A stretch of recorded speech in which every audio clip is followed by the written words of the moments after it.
sexy, I know you're gonna kill this shit.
Hello, ladies and gentlemen. It's been a while, I know. Welcome back to the YouTube channel. You already know what time it is. It's time for another watch along, guys.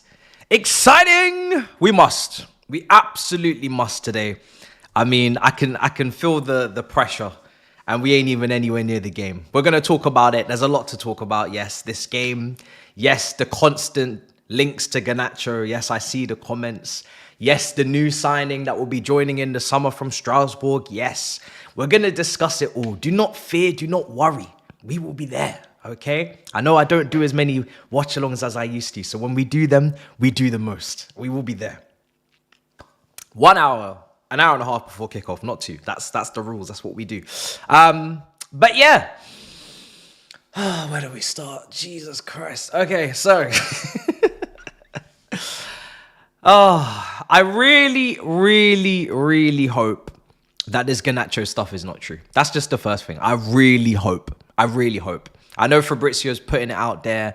He can't stop talking about it.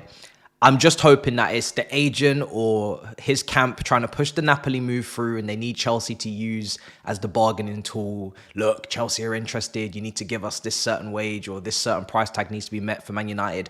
I'm hoping that we're just being used, as we often are, for that purpose. Because if it's genuine interest, then Lord have mercy on my soul. This club will be the death of me, honestly.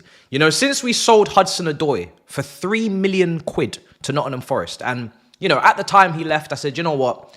Hasn't worked out at Leverkusen. We've purchased all these other wingers in this new project. It's probably best that he does leave because he needs to play games. And you know me, I rate Hudson-Odoi before the injury. I thought he was one of the most incredible up-and-coming talents this country has had in recent years. So I just wanted him to kind of showcase and prove that with regular game time, which he wasn't going to get at Chelsea. But we are yet to really significantly improve upon him. I mean, Sancho obviously has done his thing, but in regards to the others, I'm hearing Garnacho is obviously Mudryk. Like, no improvement, no elevation in this left-wing position as of now. And then obviously this Sarr player that comes in. So what I like, and I always love, is when we sign a young player and then immediately they are the best thing since sliced bread. The threads start and people start making bold claims about how they're the perfect player in this position and they're going to be the next big thing. And immediately already, someone has already taken the time to say that in the aerial perspective of this player, he's going to be a force to be reckoned with because he's 6'4". Took me 2 seconds to go and find out what his aerial duel success rate is this season for Strasbourg in League On. Guess what it is? Ladies and gentlemen. Guess what the aerial duel success rate for a 6'4" defender is coming from Strasbourg in League On with 12 games played this season. Just guess. It's not even like it's loads of games. So it's 12 games. Just guess. Just guess. 45%. 45%. But you got brothers out here claiming that this brother is an aerial duel monster. Do we have to lie? It's the same thing with Chelsea when they say, oh, he's going to be a key part of the project. Do we have to lie? We don't have to lie. One thing we don't need to do here is lie. I thought we knew each other well enough at least to be honest, tell the truth, and nothing but the truth. You can't have 4 or 5 young defenders and all say they're big key parts of the project. That's a lie. That's a literal lie. You said the same thing to Argentine Aaron. He still hasn't even settled in. He hasn't even been able to even, figure out what time of day it is. He hasn't even got over the jet lag and we're already moving on. We're already thinking of the next person. It's crazy. So listen, calma. At the end of the day, there's boxes that need to be ticked and none of them are being ticked in this window. It's been a pretty damn dreadful window so far. There is nobody through the door in key positions that... And I'm not even talking about spending money. I'm just talking about recalling a midfielder. Recalling a midfielder because it's very obvious and clear that we can't rely upon Lavia. Let's see what the starting 11 is today. Let's see who's actually injured and who's a doubt from the press conference, who makes it. But it's very evident that a midfielder needs to come back, especially when you're publicising that Dewsbury Hall and Caceres are available. So it's either Okuchukwu or Santos. Now, immediately with Santos, the initial rhetoric was, oh, we can't recall him because Strasbourg could get relegated and we need to protect our multi-club model and our partner and our Vitesse. We need to look after them. Now, they're quite clear of relegation places. They're actually quite comfortably in mid-table. Now it's all, we can't get him because they're going for European spots now. I kid you not. If we were really struggling, and I mean not right now, I mean really struggling, like where we've been, mid-table, and we had someone at Strasbourg that we own, our player, that could actually come in and help us immediately and at least provide another option in case of a catastrophic injury to Caicedo, and Strasbourg were going for Champions League or the league, people would be more interested in protecting Strasbourg's ambitions and achievements than our own. That's just what I'm gathering. Okechukwu. If you don't like the Santos option, Okechukwu is guaranteed to be relegated with Southampton. I know they've tried in the last couple of games to try and revive themselves and show fight and passion and desire, but they are going to be relegated. It is a formality, right? It's done. Russell Martin already did that to them. Recall him. I don't really give a shit which player it is, but you must recall somebody. Or are we going to wait until the 1st of February, the 2nd of February, where Caicedo gets injured? Is that what you lot are waiting for? For the people that still question this and still doubt this action, are you waiting for Caicedo? Because you already got your warning. I thought you were already warned once with Enzo being a doubt because of a multitude and an accumulation of games, with Lavia being a doubt as he always is. I thought you were already warned. Clearly, some of you need to actually feel serious problems. You need to understand. You need to see Caicedo go down next, don't you? You need Caicedo to go down injured next. That's what you need. But you need it to happen on the 3rd, 4th, 5th of February when the window's closed and you can do nothing about it. And you need to see Cassidy away at the Emirates in midfield. You need to see Drewsbury Hall away at the Emirates in midfield. That's what you need before it clicks into your brain that Chelsea should be the priority and no other club. That's what you need. Not me. I don't need that shit. I don't need that shit. But some of you clearly need that shit. So let's be guided. That's no problem. Let's do that. I ain't got a problem. All you can do in this world is give your opinion. And my opinion is always what I feel is most beneficial to Chelsea. I couldn't give two shits about any other club on this planet but Chelsea. But it seems we're part of a brotherhood. So we're going to have to look after others when we don't even look after ourselves. So it's okay. It's okay. Let's see how this goes. I really pray for us, honestly. I do, with this midfield situation. Because we don't want to learn. We don't want to learn. But yeah, Garnacho is something else, man. Oh, bro. Garnacho is just... Honestly, Garnacho. We watch Manchester United fail to out-football teams. They've been dominated against Southamptons, dominated against Brightons. They can only play counter-attacking football. We hired a coach that was meant to be coming with all these principles and coming with all this identity and all this structure and this system, yeah, and this control.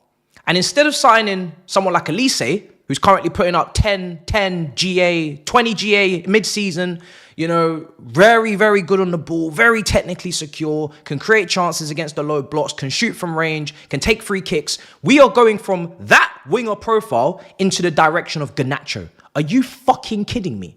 Are you actually deranged? Are you deluded? Are you seriously telling me now that Garnacho, that profile, that type of winger, is what we need to go up against, stable defenses? When we're going for league challenges, when we're going for titles, when we're going up, and we're meant to be one of the best teams in the country, one of the best teams in the world for the next 10 years, because that's the aim, we're going to have Garnacho on the flanks. Garnacho. Okay. All right, cool. So it's crazy. It's crazy. It's another opportunity. It's asset management. It's another opportunity. A young player that was kind of banished from the squad of one of Almarim's team with Rashford could be unsettled, could be available for transfer. He's young. Let's get him. No. Please, no. Not for me. Not for me. But, yeah, what can you do at this point? What can you do? I mean... It doesn't make any sense. It would undo a lot of the good work in terms of the sales to rival clubs, which we laugh at, which we enjoy.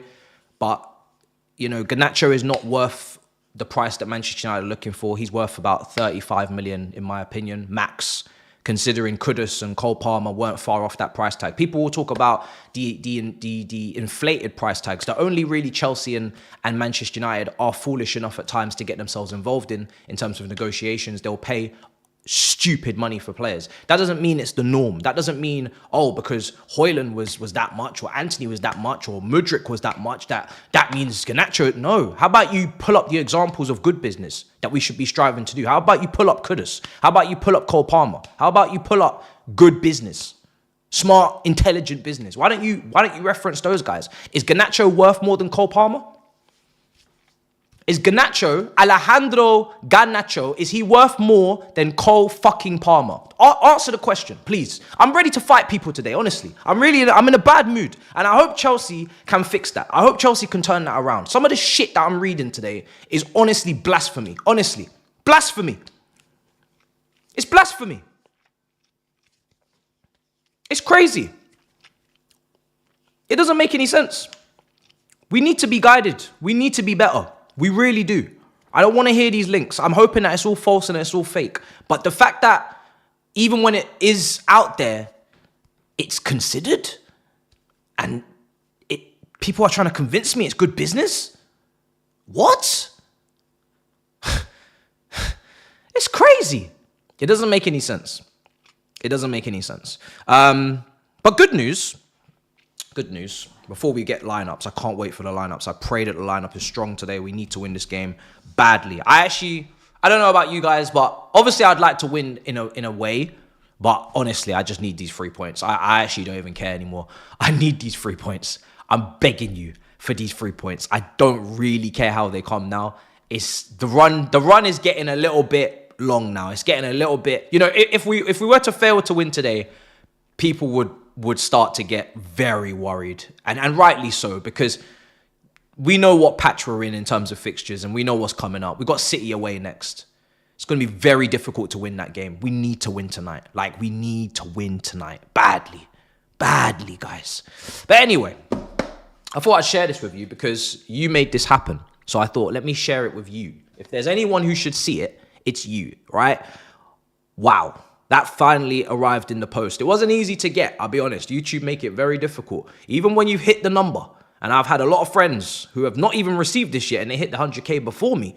A lot of friends reach out and say, yo, how'd you get your hands on one of those? I said, yo, I had to send a lot of emails. I had to contact a lot of people. But at some point, it arrived. We're going to put it in a frame. I might put it in, we had some ideas. We might put it in something like a nice little wooden high quality box or something with some glass over it. But I just want to thank you again because I don't take this for granted. Some of you guys have seen me from the very get-go on fuck all subscribers with fuck all views.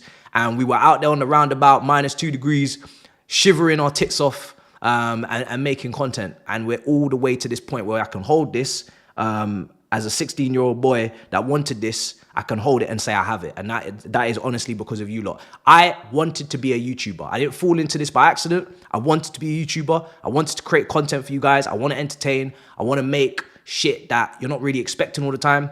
And the fact that you guys have actually got me this, it's one of the best moments of my life. I fully appreciate it. Fully. This is unbelievable. So thank you for that.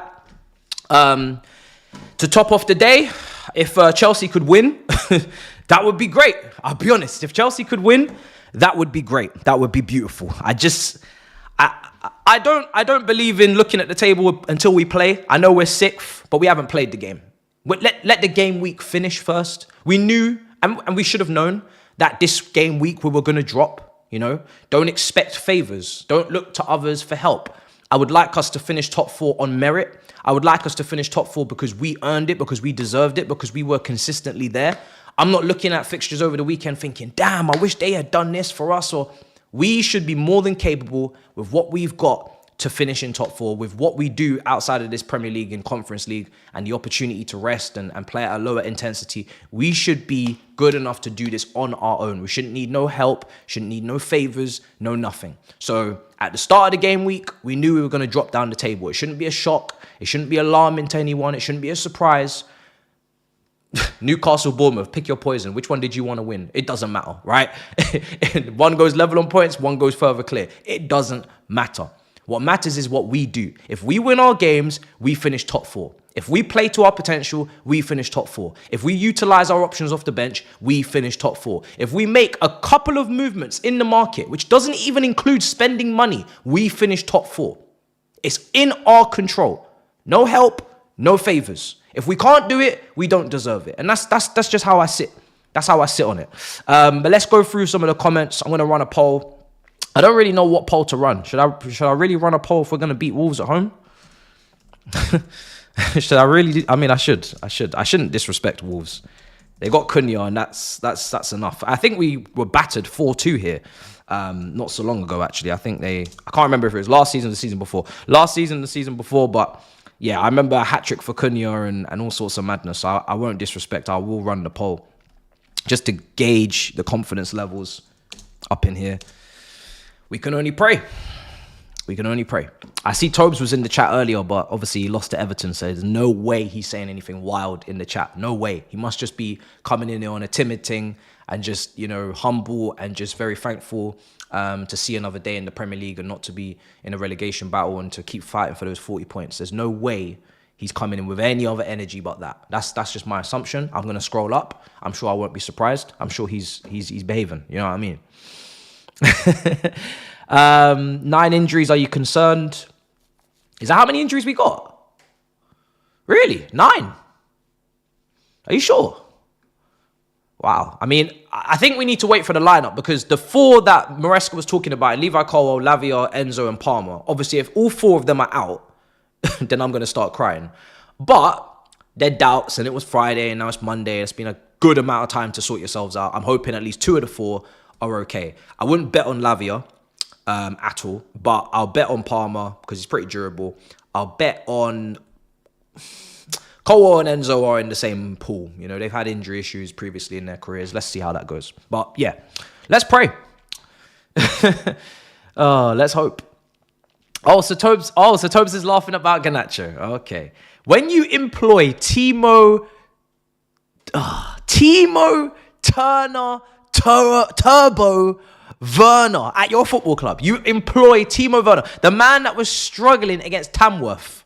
Yeah, I suggest you shush. I suggest you silence Timo Werner, and don't let me get into how much money he makes as well. His wages are astronomical. No thanks to us, So don't come in here talking nonsense. Timo Werner. You've got injuries as well, to be fair. I've looked at I think Brennan Johnson, Solanke. I don't know what team you're pulling up with in your next match, but I feel for you because you've got injuries. They're having like injuries like we had them last year, like 10, 11 injuries. It's crazy, but they don't have the depth. It's peak, very peak over there. All right, cool. So what are we saying? People are saying 9 injuries. People are talking about bombers. 9 injuries. All right, so obviously Fofana's out. Obviously Badia Shill's out. Obviously, Lavia, if you're going to count Lavia, Enzo, Palmer, Colwill, Mudryk, not really injured, but out. Everybody else, no? Everybody else should be there. Who else is out? Oh, Dewsbury Hall's, and yeah, we don't know what's going on with Dewsbury Hall, to be fair. Don't know what's going on there. Trevor Chalobah should start. I'm looking forward to hopefully having him start. Will he be in the middle of the back 3? Will he be a wide defender? Let's see what Maresca decides on the profiling side of things. He played in the middle away at Brentford in a 1-0 win under Thomas Tuchel, I believe. Mendy masterclass, if that serves me correct. Great performance. He definitely played wide defender either side, whether it was on loan in France for Lorient before he came back to Chelsea, or he's obviously played on the right side on the Thomas Tuchel in the back 3. So, yeah. Listen, he's versatile. He can play all of the different positions. Do I think he's the solution to our defensive problems and now we're just going to be A-okay? Absolutely not. Hopefully he can do the basics right. Hopefully he can up the quality that we've seen in possession at times from the likes of Disasi. I'm expecting him to definitely be 10 times better on the ball. Definitely better at defending out wide, 1v1, got the pace. But is he going to be an aerial monster? No. Is he going to be a leader? It's kind of scratching at the surface here, asking for that. But yeah, let's see. Hopefully just an improvement, but no, by no means a like solution. Like everything's sorted now. No way. Yeah, just ban the bots. I don't know what's going on there. So many people banned. Why are you taking up so much space? We've got great chat, great comments, and then we've got bots that are just doing all sorts of madness. Like, what is going on in 2025? Did YouTube just decide to just just restart with all the bots and just allow everybody to just come back. Let me see. When did the lineups drop? In 3 minutes, 4 minutes? That would be great. Possible lineup, so it's not dropped yet. Thank you, brother. Appreciate you. IBK. Let's see. Super chat.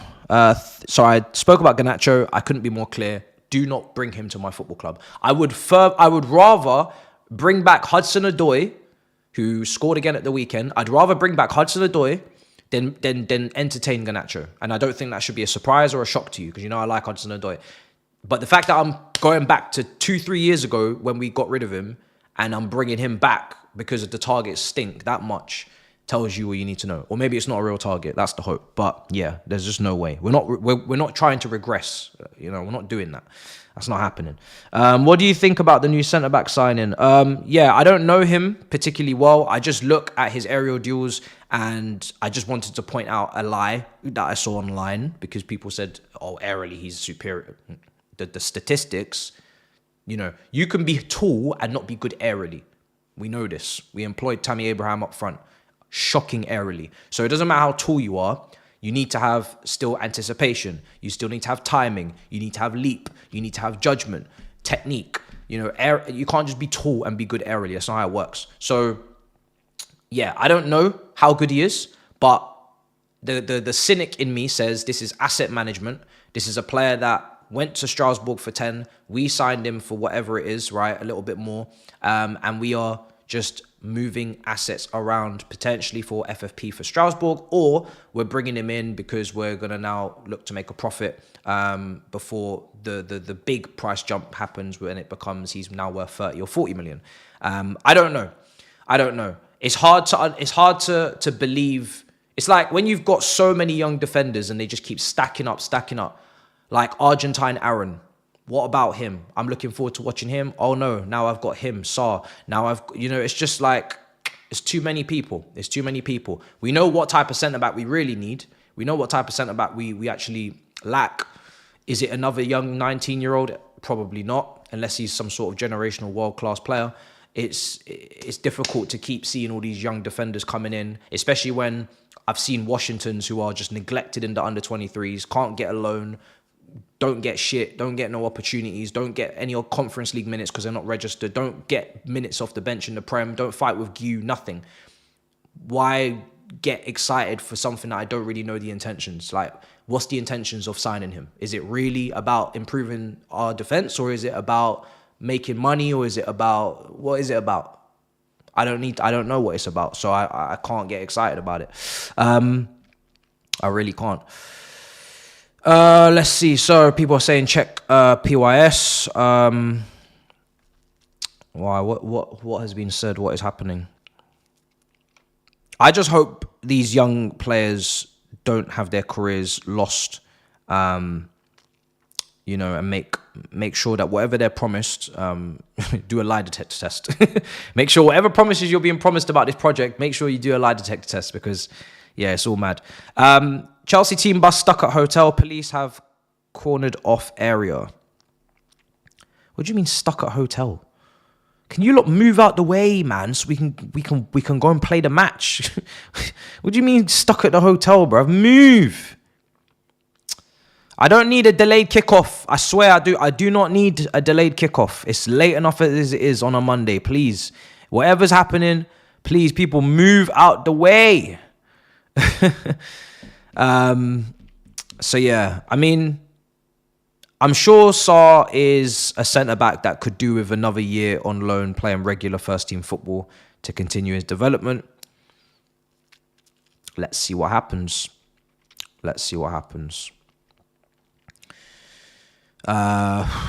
Big part of the project, as they say. Key part of the project. We will be there. Hopefully. Police looking for sample B on the team bus. Oh my God. I really can't be bothered with delayed kickoffs. Like, not today. Let's just get this game going, man. I hate this shit. Oh, hopefully it's fine. There's no problems. There's no stress. When are the lineups dropping? People are saying Palmer's fit. Palmer's going to be available.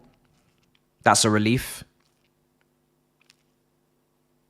Tyler Diblin out for 4 to 6 weeks for Southampton. They're relegated. Like, relegated. It's done. Done. I also saw Curtis Jones say today that Hazard's a better footballer than Salah. No shit. I thought we all knew this. Like, footballer, obviously.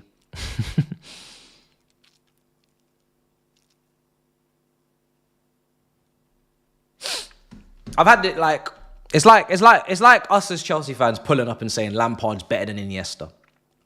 None of us would do that. In our right minds, none of us would say Lampard's better than Iniesta. Nobody would say, like, no one would say that. No one would say Vardy is better than Berbatov. Really. No one would do that. So, yeah, the stats, efficiency, 100%. But in terms of being a footballer, who's the better footballer, I mean, we never allowed, you know, Mane to chat to Ronaldinho. So why are we doing it today? I don't understand.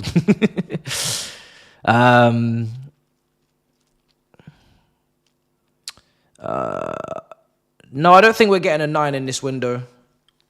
Honestly, like me, I'm very realistic. You haven't seen me do a single transfer video outside of the start of the window when I did one on what we need and what I want to see, and also reevaluating what happened in 2024 in the summer. You've not seen me do a single transfer video. Not one. Because nothing's happening. Nothing is seriously happening right now. There's a lot of smoke and there ain't no fire. There's a lot of waffle and I'm not interested in it. At the end of the day, I've said it already, until Nkunku moves, there's no striker coming in. Nkunku needs to leave. Bayern Munich, the price tag that we're looking for is high. It's high for a player that we don't need, or we don't use, or we don't get the best out of, or is disinterested, or we don't have minutes for in the Premier League in his natural position. It's very high to ask for 60 million for someone that you are clearly not getting the best out of and clearly not a key part of your team. From the moment I saw that price tag, Bayern Munich are not going to pay that. Deal off. So no striker coming in. Nkunku's got to move for a striker to come in. There was a really good graphic on our wage, and I might even see if I can even put it up on screen. But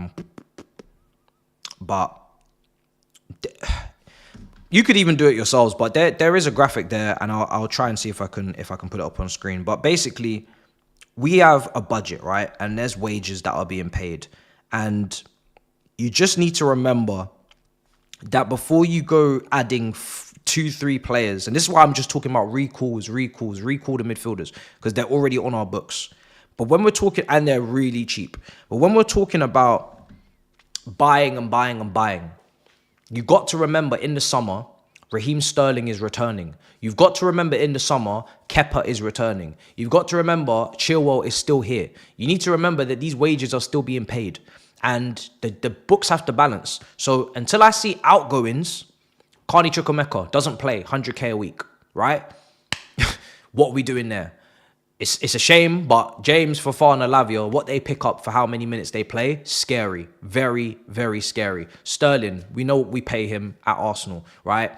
We need to make sure that the maths. And at the moment, we got a lot of players on the books. I know we like to forget about them because they're not here and they're out on loan, but they will be back and they need to be sold. They need to be released or sold, or they need to exit permanently. That's when you've got real space. That's when you've got real space to work with, to maneuver. You can't do it when you've got these guys on your books. So yeah, for me, exits, then entries, or recalls, and that's what you've seen. Chalobah recalled. That's why I'm asking for a midfielder to be recalled. Okachuku or Santos, who are on peanuts anyway. Recall them. Like, use your we're not even maximizing our own in-house solutions. We're not maximizing our in-house solutions. If Renato Vega's unsettled and he wants to leave, cool. Off you go. 20 mil, bye-bye. Promote Samuel Smith, give him the Conference League minutes. You've made some money back there. You've made an extra space. But yeah, you gotta utilize what you got, man, because we spent a lot already, but we're not even doing that. We're not utilizing what we got to the best of our ability. So That's my main concern right now. Palmer starts. So the lineup's dropped, yeah?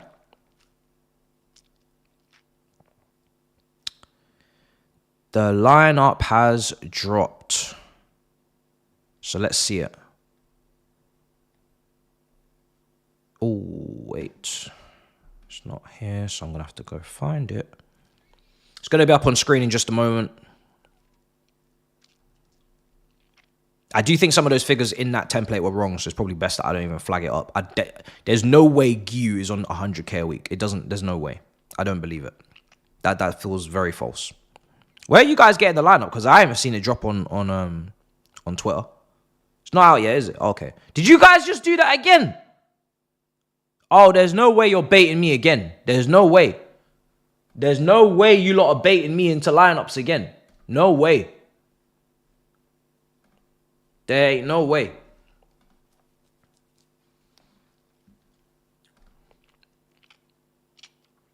Can we be serious? We need 3 points. Can we be serious today, please? Now, someone said it's out, I swear. I swear someone said it was out.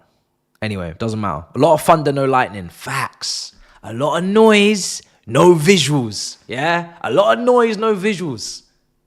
A lot of thunder, no lightning, brother, in this transfer window. Even Cassidy. Where's my 15 million for him? Where's my 15 million? Hurry up. Torino was interested.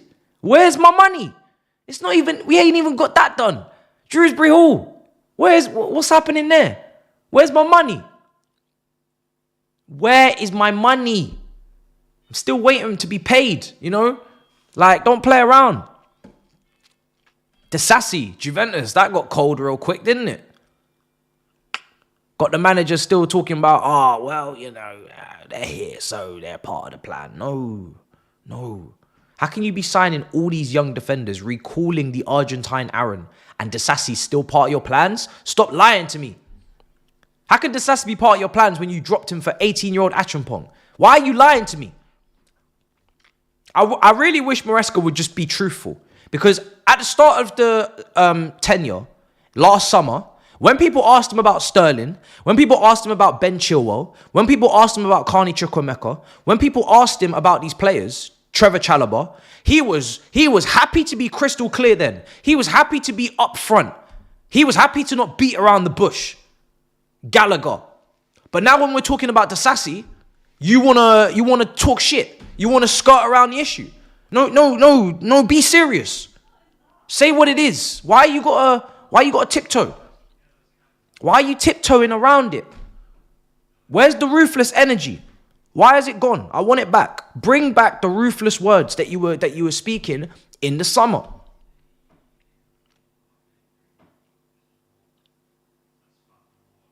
Or is it just when it's the directors' signings and players, then we need to be quiet? De Sassy's not part of your plans. Stop lying. I will not be gaslighted. I will not be gaslighted. De Sassy is not part of your plans. Simple. Say it like it is. He doesn't rate De Sassy, bro. He doesn't. Because if he did, he wouldn't be dropping him for a kid in the academy. He just wouldn't be doing it. And he would have played him in the middle of the back three ages ago. At least tried to save him, you know, from being ripped up on the wing. But he won't do it. You can't watch them performances and rate it, I'm afraid. You can't.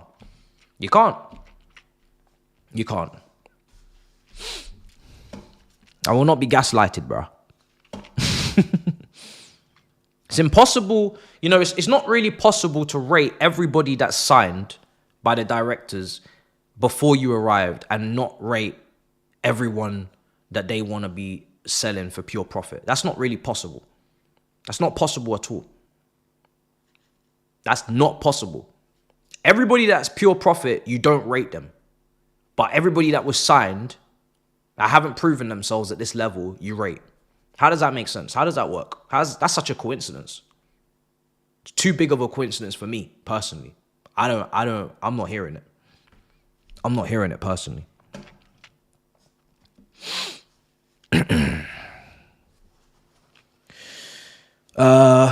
Let's see. We need these 3 points. No lineup. No lineup. I think at least if we were trimming the squad and making space, I'd be a lot more like optimistic about our near future, because we were, you know, getting rid of deadwood, getting rid of players we don't have futures for, getting rid of players that we don't have plans for, and just fleshing out the system a little bit, you know, cleansing the system. It's like drinking water, you know. It's not gonna do everything for you, but it will help. Drink a bit of water. That's what I want Chelsea to do in this window. Just drink some water. Cleanse your system. Clean out your guts. That's all I want. And they refuse. They refuse to do so. Bare basics.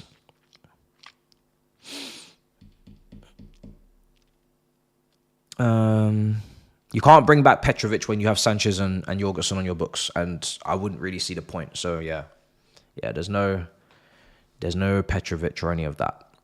There's none of that.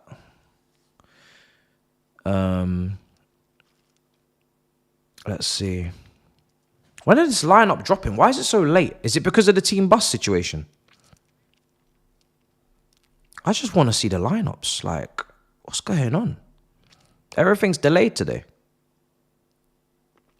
Because they were meant to be, well, they should be out in 3 minutes or so, really, isn't it? Should be out in 3 minutes or so. Any later than that is mad. Yeah, it should be out in 3 minutes or so.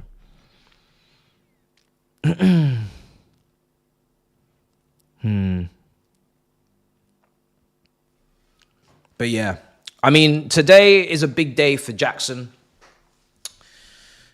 Today's a big day for Jackson. Did I go at... Oh, submit? No. I went at... Did I go at 6:30 today or 6? Maybe I was bugging.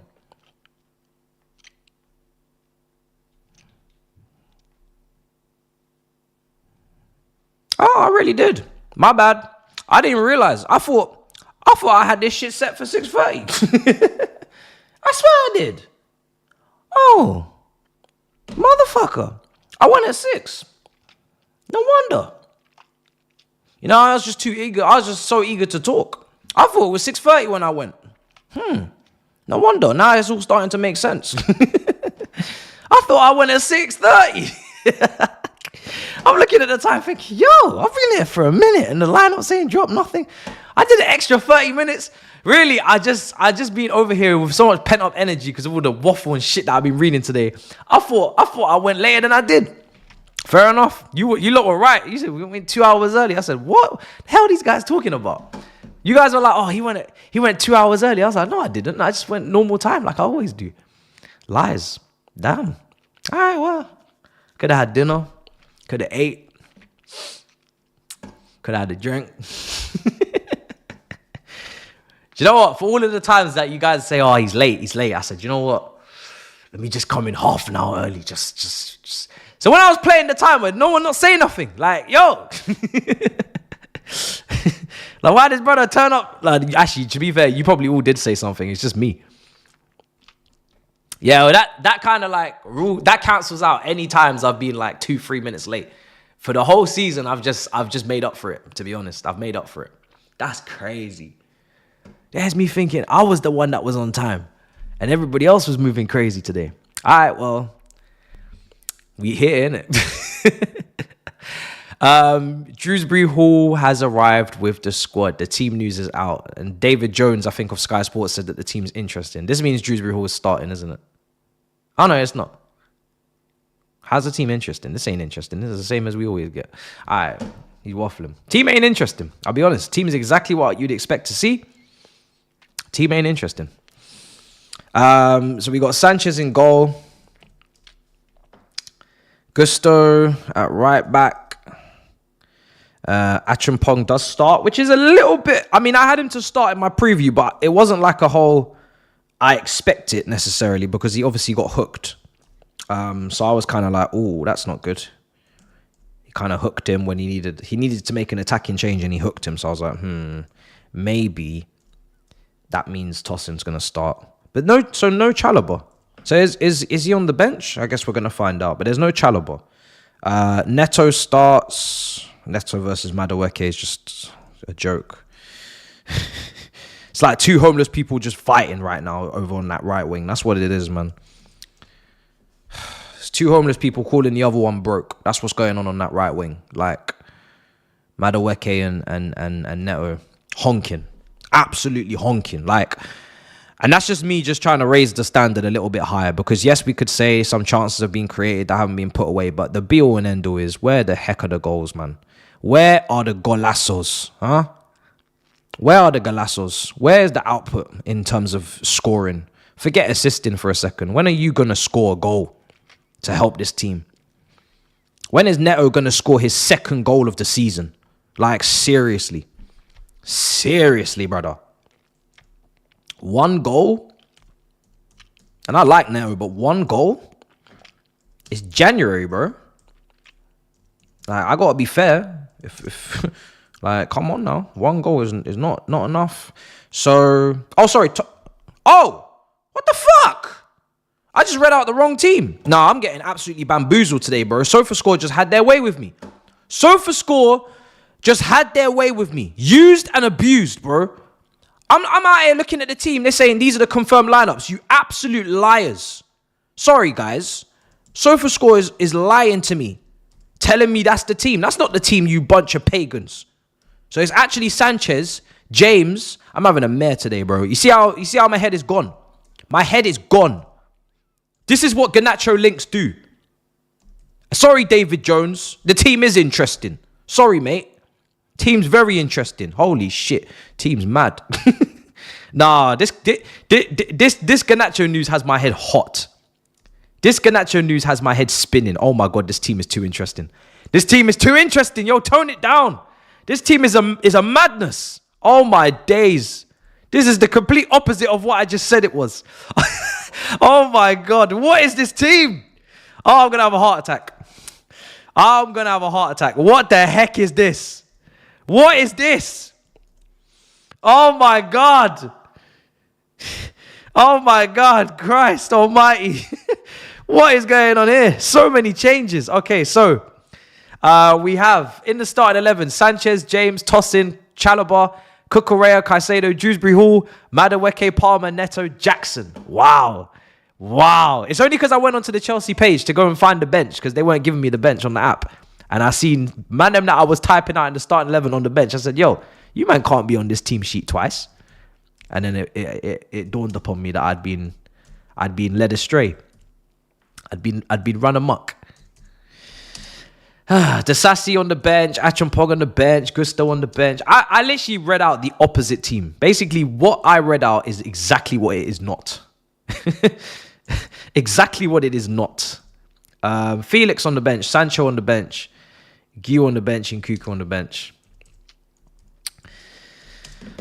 Okay. Interesting. Very interesting. Dewsbury Hall starting is a shock to the system. I thought that brother was missing, to be honest. I thought we was going to have to put up flyers for him because it wasn't really making sense. Like, I don't even know what he was. I still to this day don't know why he was out. Was he ill? Did he pass wind?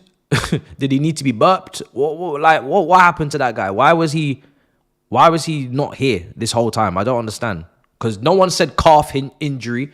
No one said he had a calf injury. No one said he had a hamstring. Nobody said nothing. I didn't actually get any specifics on what the injury was. But maybe I missed it. Maybe you guys know. Shout out to Wolves, by the way, because Wolves are doing a great service today, and they're putting up their team graphic in the order of the positions. Not in the order of the squad numbers, like dumbasses, but they're doing it in the order of position. So thank you so much to Wolves. That is much appreciated. It's the little things in life. Yeah? It's the little things. We appreciate you for having some common sense. Because no one's trying to do, 1, 2, 3, 4, 5. Like, no one cares. Once I caught a fish alive. Like, no one cares about that, innit, really? We don't care the order of the numbers. We just want names, positions. So thank you, Wolves. One of the few Premier League clubs with a brain. Larson starts. He scored against us in the reverse fixture, if you remember. He scored against us. We did kind of speak about him in the preview for the previous game, not this one. because these previews are all about us. I'll be real. Like, we're the main characters in all my previews right now because transfers and all that goss. And then when the window shuts, we'll start talking about other teams more. But yeah, he scored against us. He's airily there. He's ready. He's alive. So Tosin and Chalobah, Colwell is out injured, so that's confirmed. Lavia's out injured, so that's confirmed. Enzo Fernandez is out injured, so that's confirmed. So the only player that makes it from the 4 is Palmer. And we said earlier in the stream that Palmer is the most durable, so out of all of them, he was the most likely, and I guess we knew it. We got it right. It's a shame, but it's not a shock. It's not a massive shock. Let me just finish doing the bench for Wolves. That will be up on your screens in just a moment. Wolves are where in the table, ladies and gentlemen? I feel it's giving 17th, 15th, 16th. I'm going to go 16th. I'm going to say they're 16th in the table. That feels about right. Feels about Wolves.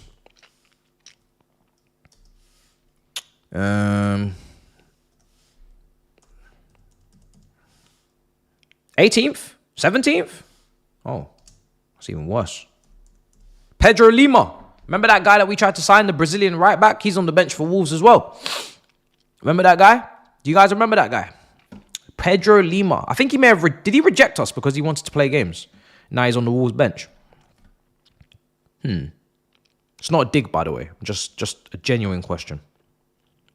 Can't remember if he rejected us or what happened there. All right, cool. The kid said, I don't want to be I don't want to be lost in the under 23s with Washington. I want to play some football, please. But he's on the bench. So teams on screen. Teams on screen. Don't look at the table. Nah, listen, the table doesn't scare me at all. The table does not scare me in the slightest. I knew at the start of this weekend we would be out of the top 4. We went into the weekend out of the top 4, I swear. So I knew we were going to be in a position that we didn't like. But there's no need to stress about it because this was the reality last week. So there's no shock. There's no like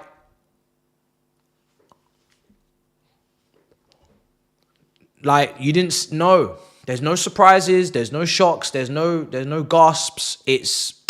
This was the same as it was last week. Until we play, that's our position, you know. Just assume that everybody else around you is going to win and you'll live a much calmer life. And then you'll know the expectations and the demands and you know you need to win. And that's it. We just need to win games. Win our games and you don't have any problems. Don't win and you'll be begging. And I'm not really trying to beg this season. I thought we were past that. I thought we were better than that. So yeah, let's get the win. Let's get ourselves back into the top 4. I'm assuming that's what a win does for us. I'm pretty sure. Because we're going to need to be in the top 4 for when we go to the Etihad. Because that is a top 4 fight. Which sounds weird going to the Etihad. But the next game after this is the Etihad. Next Saturday. And it's a top 4 fight fixture, you know. Man City are fighting for top 4. I know they've picked up a bit of form. But they haven't really played anyone serious in those wins. Ipswich, I know it sounds like a lot coming from me because we lost, but we should never have lost to Ipswich. So Ipswich, that doesn't make Ipswich a good team. West Ham was involved in that run. I believe Leicester was in there as well. And some other scrub.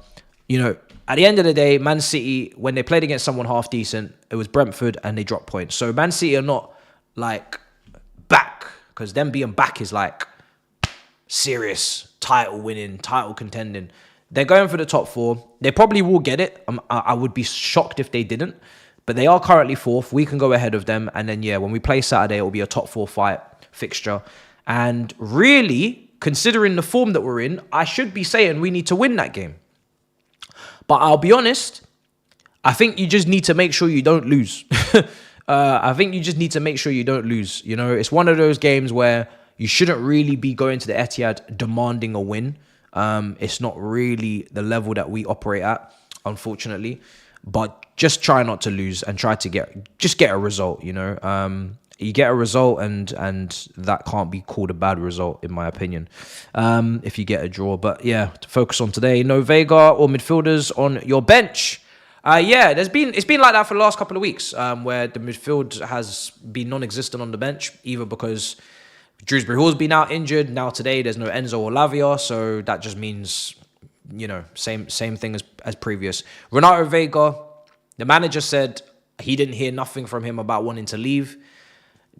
Teams keep coming in, which tells me his agent or him is trying to engineer something there, because you've already exercised the option of you wanted to go out on loan. So you've already kind of dangled the carrot.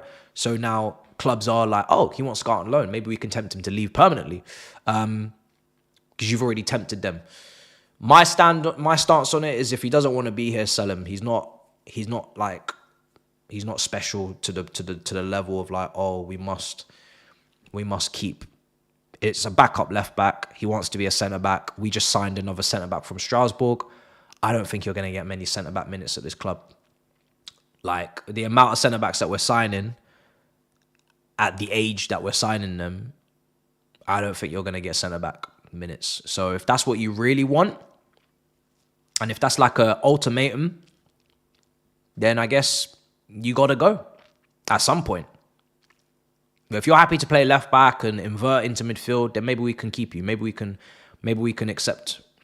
But if not, then yeah, it's not looking good for you. I'll be honest, it's not looking good. I think is Wiley not getting called back because he's not playing, or because he's injured or something? I don't know. I swear he's not playing really for Strasbourg, is he, at the moment? So we'll see. Yeah, he's injured. Yeah, I heard about him being injured. I didn't know if he was back yet. But yeah, he's injured. So him being injured means it's a waste of an international loan, isn't it? It's a waste of a spot, because he's not fit to play. And he's taking up an international loan spot. So if he's to go, if he's to come back, he'll sit in the under-23s, and that's that. He won't play for Chelsea, I don't think. I don't think he'll play for us. Ideally, if that's the case, then you bring him back, you put him in the under-23s, you sell Vega, you promote Samuel Smith, and you play him in the Conference League, and that's it. You've done that's the circle of life. That's the circle of life.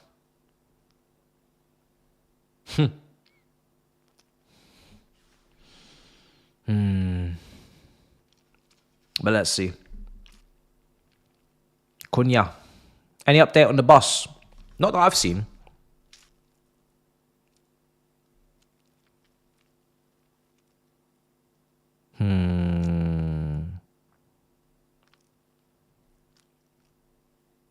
Let me see. We're talking...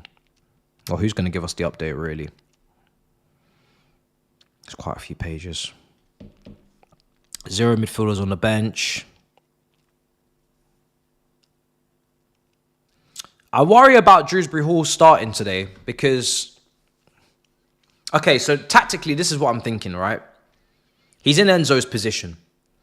And if you remember rightly, last season, Dewsbury Hall was used as an attacking midfielder. He wasn't used as a sitter. He wasn't used as a 6. He wasn't used in a pivot. He was used further forward. He was used in the half spaces. He was used in the attacking midfield areas. He was used to play the final pass, the final ball, to take shots from distance, all that good stuff. To make those, when he initially was coming in, people were saying he was going to make these underlapping runs on the left wing, and he's going to give a nice little crisscross, diverse, kind of match up with a Sancho or Mudryk, because he's going to make the run on the outside. They're going to make the run on the inside. He's going to give us the crossing ability, and he's going to give us the width, because we're not going to push the fullback up in Cucurella. So that's where the width is going to come from. It's going to come from Dewsbury Hall going on the left-hand side and interchanging with the winger and giving the outlet and the cross and all that stuff. So I actually want to see him do that today. But Neto's over there. So he can't go outside of him, because Neto's always out on the outside. So, he's always hugging the width and hugging the touchline. So it's a different profile. Sancho, let's just see if he can get into the attacking areas, if he can take shots from distance, if he can provide a bit of GA, because that's needed in this team. But that means Cucurella will tuck in and it will be a back three of Chalobah, Tosin and James. So that's that. But it does feel a bit mad, and it is definitely forced, that Dewsbury Hall starts today when he's not even seen minutes off the bench in weeks. So am I expecting a fully fit, fully at it, sharp, active Dewsbury Hall? No. I'm praying for it, but I'm not expecting it. So if I don't get a great performance from Dewsbury Hall today, it doesn't surprise me. It doesn't shock me. He's in there out of pure necessity. He's been forced into the lineup. At best, he would have been on the bench. In normal circumstances, he's on the bench. Maybe he comes on and does 10, 15 minutes. But to start is very, very bold, but it's very needed because of the injuries. So just have to kind of pray that he has a good game today. I don't know if he will, though, to be honest. Let's see. It's a lot. He was out for a while, to be fair. He was out for a while. But it's nice to see James starting, as long as he's okay to start. I always worry with James because, we started Lavia and then look what happened to him. So let's just hope that James gets through the game without any injuries and he is able to hopefully lead the team to a win. He came on.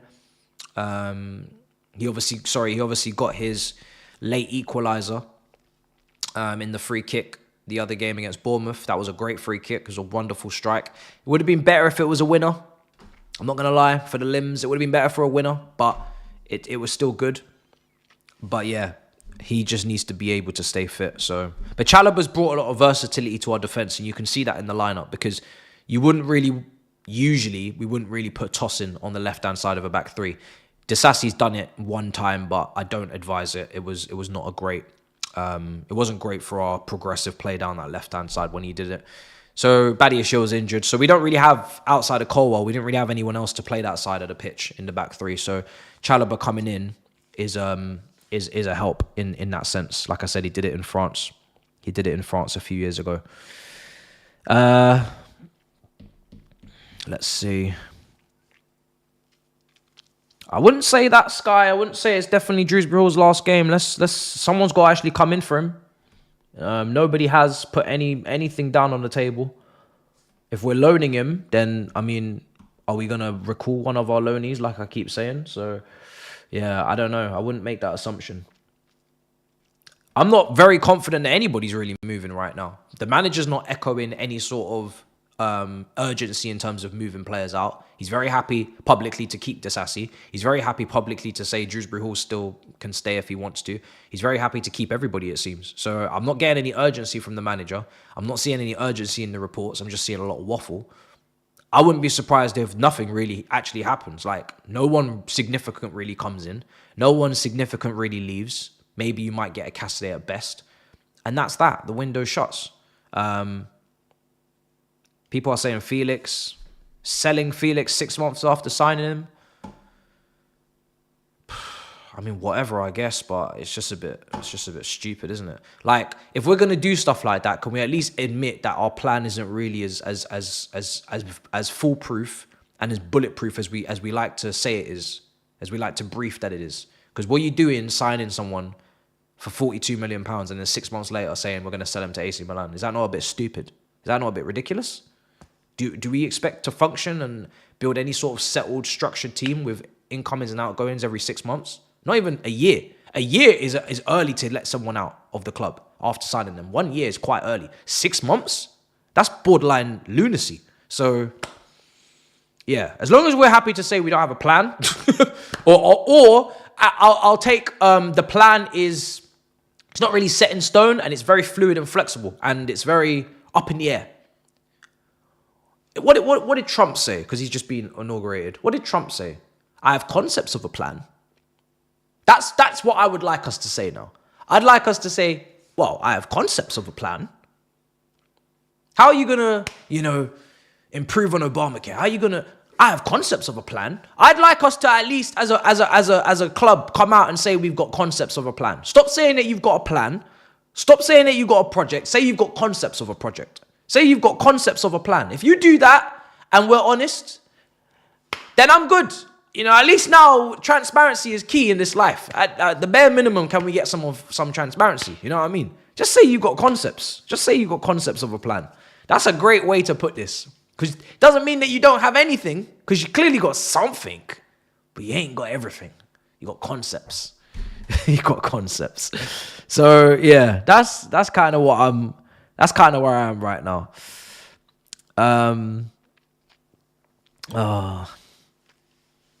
Let's see. Mamouche debut versus Chelsea. I keep forgetting Man City have made signings and they're literally going to be making their debut, some of them against us. Mamouche. Yeah, I mean, he's obviously able to play up front as like an alternative to Haaland, like an Alvarez, a little bit more of a...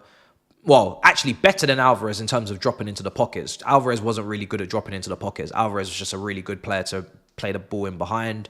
Good long-range shooter. 1v1. You know, sometimes maybe good, sometimes maybe shit. But he wasn't like a pocket player. Whereas Mamouche is more of a pocket player. So, if anything, he could do the false nine way better than Alvarez. And if he needed to play in the midfield just behind the striker, he'll do it way better than Alvarez. Never liked Alvarez as an 8. And he can also play out flanks as well. So yeah, it's going to be interesting to see how he does. But yeah, I mean, not great time in playing them, considering some new injections of energy into the team, into the squad. They have built up a winning run, even though it is against pretty shabby opposition. It still counts. You know, you still have to beat who's in front of you, as we found out over the Christmas period. So yeah, it's going to be interesting. It's going to be very interesting. Hopefully everything will be okay. We pray. What do you think of our new signing, Saar? I don't really have much to say on it. I'm not going to get excited over another young centre-back when we already have quite a few young centre-backs. It's not...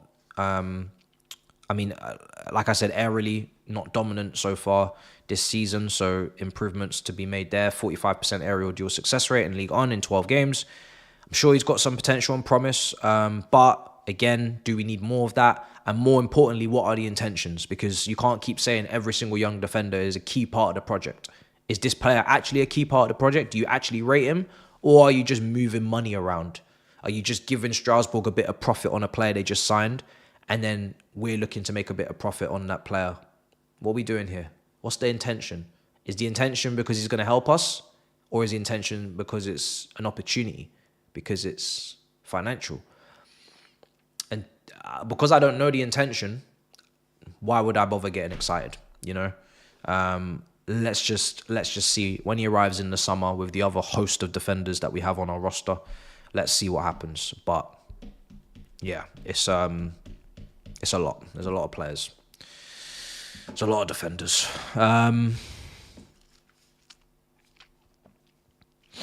As long as he's not Malangsar, that's an improvement. You know, Malangsar was not good. So he's not Malangsar. So that's something. That's something. I'll be keeping an eye on him now. You know, now that... Because the only person I wanted back from Strasbourg was Andre Santos, to be honest. That's the only person I wanted. So now that we've officially signed this guy, I will be keeping an eye on him. And the next 6 months, let's see how he does. Let's see how he plays. If he plays, where he plays, how they play. And then we can even go into more depth in the summer. But I'm just being honest.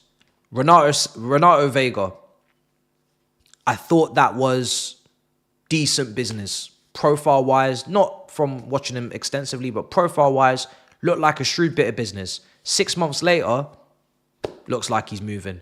Felix 6 months ago, now AC Milan links. Shrewsbury Hall 6 months, now West Ham links. Garnacho, like, we sign him now. Is it out of the question that after a good 6 months at Strasbourg, we may sell him in the summer? It's not out of the question.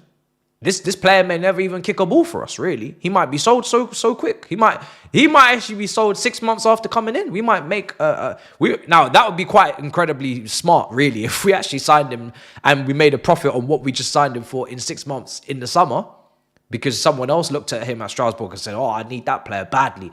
he's playing really well. Chelsea are like, we actually own him now. Sorry, you're going to have to pay us. We paid this much. Now you need to pay this much. Say 30 mil.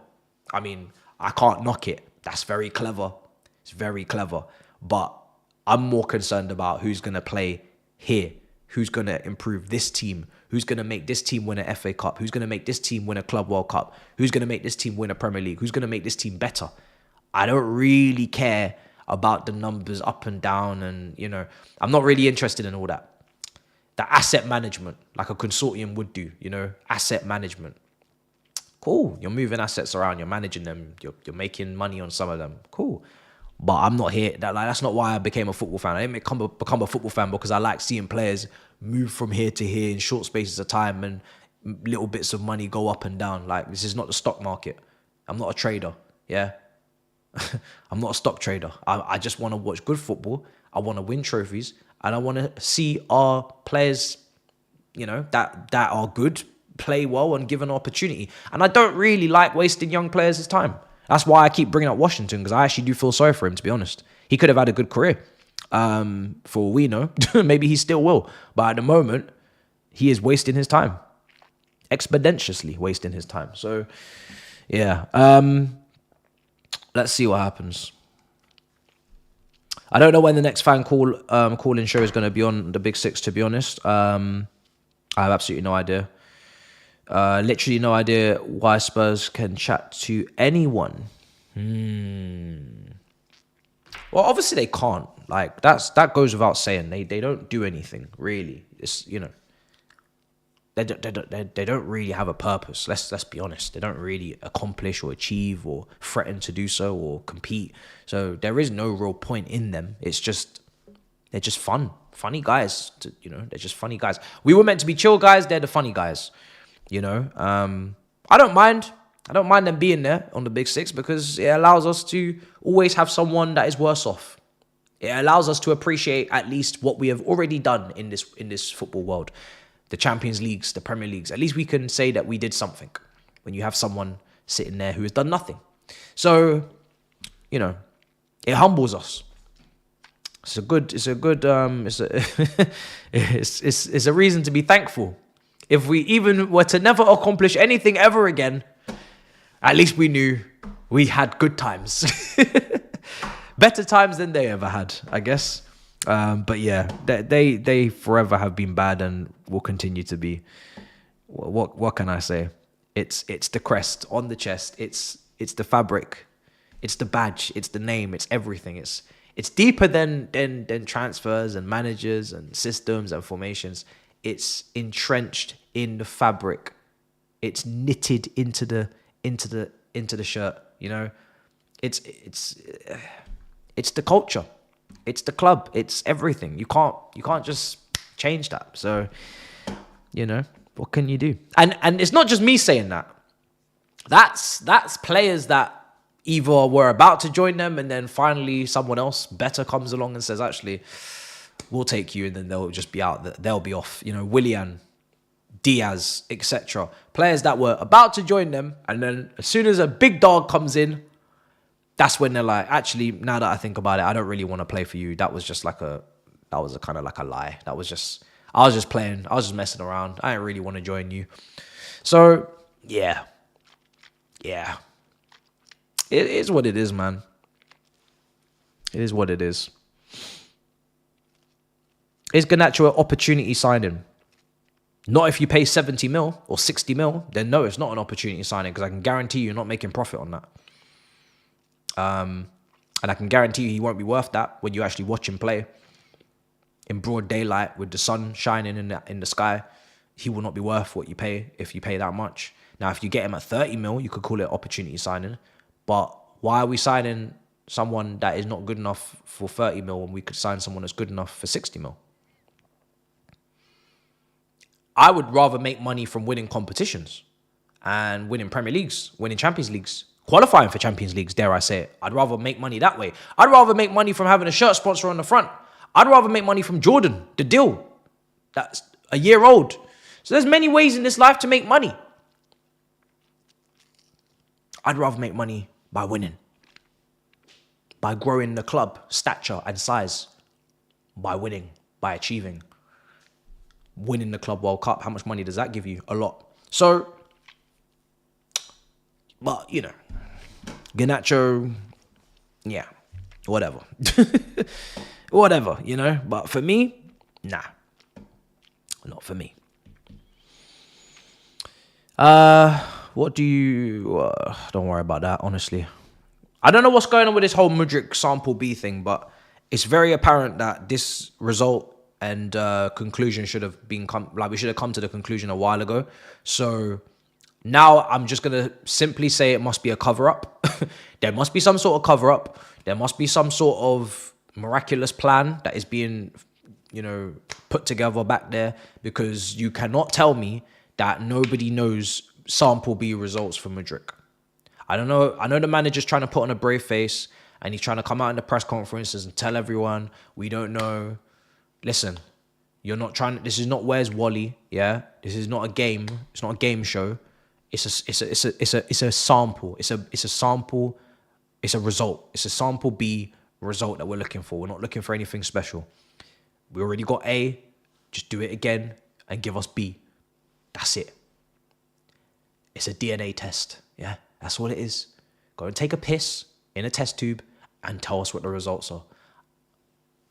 I don't really understand what all the palaver is. I don't really understand. If man them want to find out if they're the father, they can find out fast. If gal them want to find out if they're pregnant, they can find out fast. Why Mudryk can't get the sample B result fast, I don't know. I don't know. Unless the result's not good. Unless the result's bad and it means bad things. It means bans and it means suspensions. Maybe then you don't want to tell us what the result is because it's bad news. Because it's bad PR. For the player that cost 62 million, it's not good PR. Hey, all I know is at some point you're going to have to tell us. You can cover up as much as you want, but at some point, you're going to have to tell Fabrizio. So he's going to have to tell us. You're going to have to tell one of these journalists. I don't really give a shit which one. Tell Matt Law. You could tell Ben Jacobs. You could tell Fabrizio Romano. Or you could tell David Ornstein. I don't give a shit which one you brief to. But at some point, you're going to have to tell everybody what is going on with Mudryk. You can't hide. We ain't going to forget about him either. He wears the number 10 Chelsea shirt. He's not going to be forgotten about. He can't disappear. Yeah? It's not like, oh, well, if we just don't mention it, they'll forget. No, we won't. No, we will not. So just as you know, just tell the truth. Just tell the truth. That's all you need to do is tell the truth. You don't need to lie. You don't need to make up stories. Just tell the truth. And let it set you free. You know what I mean? So I'm waiting. I don't know what's taking so long. Absolutely no idea what's taking so long. Because the quicker we find out what's going on with Mudryk is the quicker we find out if we can actually get a left winger or not. Because with all these links to left wingers, it would have you believe, tell Garnacho, it would have you believe that Mudryk is not coming back. So let's publicize that. Let's make that clear. And let's go and actually now really start talking about serious left wing options. Let's do that. You know, because then we got a hole in the squad to fill. But whilst we don't know, can't really be talking about new left wingers until I know what's going on with Mudryk. Winter is coming. Esteval Willian is coming. Yeah, it's a shame he can't play the Club World Cup for us. That would have been fun, but duty calls and Palomedas and whatnot. Do you think these directors get sacked if we finish outside the top four? With all the dead-ass signings, surely it feels self-sabotage the way we're moving. I have no idea. This ownership are still a myth. They're still a mystery to me. I don't really know them as well as I'd like to after all these years. I know some things that they love to do and will continue to do, but I don't know them enough to know if they're going to sack one of their own. Because that's what it is. They're sacking one of their own. They've done it with a CEO. That's a little bit more of a hidden position, but this is more of a public position. This is like a front line. So I'd love to think that they had the ruthlessness to say, right, you guys have kind of mismanaged a lot of the money we gave you to spend on players. You guys have kind of stunk up the squad with a lot of dead wood. We're going to move you on. We're going to get someone else to do this. I'd like to think that that could happen, but I have no idea. Potentially, they just double down. They put out more briefings from themselves and say, we're doing a great job. We tried to get rid of Chalobah for sale. Then we accidentally loaned him because we couldn't get the money. And then we bought him back. And that was also the right decision. Like, we just making the right decisions all the time. So we just always making the right decisions. I don't know. Maybe in the summer they're going to come and say that. You know, we didn't make top 4, but we qualified for the Europa League. And last season we qualified for the Conference League. So really, if you think about it, guys, we've improved. You're not interested? You don't like the sound of that? You're not interested? Last season we were in the Conference League. This season, we could qualify for the Europa League. What? What's wrong with you? You not happy? What's wrong? Are we not moving in the right direction? In the project? Are we not improving? Are we not going up in this life? Some of you need to have more patience. Some of you need to have a little bit more patience, and you need to see the course. You need to see through what's going on, you know. This season, Conference League. Next season, Europa League. What comes next? Champions League. Champions League. You need to understand the steps. There's steps to the thing.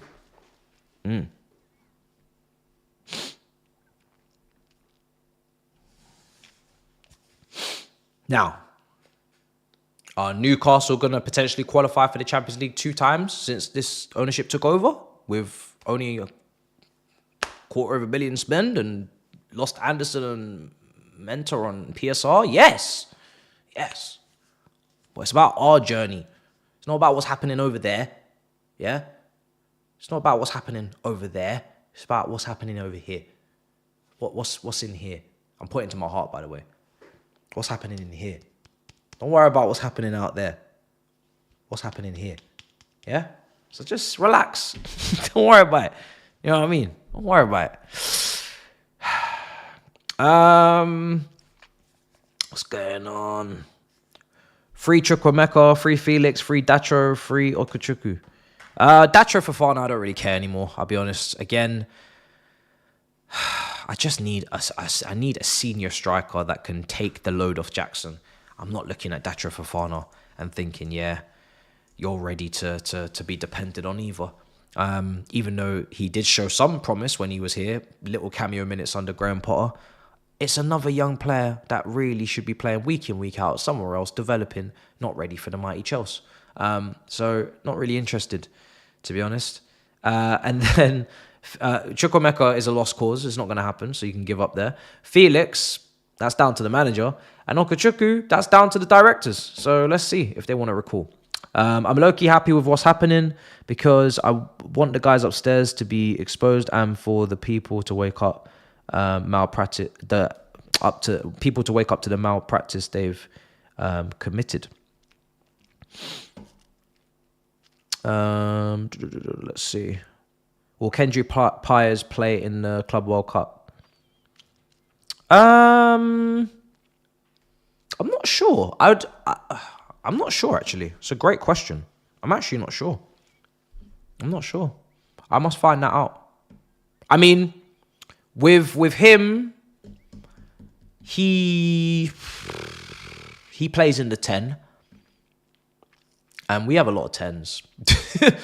We got a lot of 10s, you know. Nkuku is still here. Palmer, Felix, Chukwuemeka is still here. So as much as I would like to start thinking about, Kendry Pires, would he be able to get some minutes? No, there's no space. So yeah, he probably needs a loan. So I don't know if we'll play him in the Club World Cup or not, but he probably needs a loan next season, just purely because we don't have any space for him.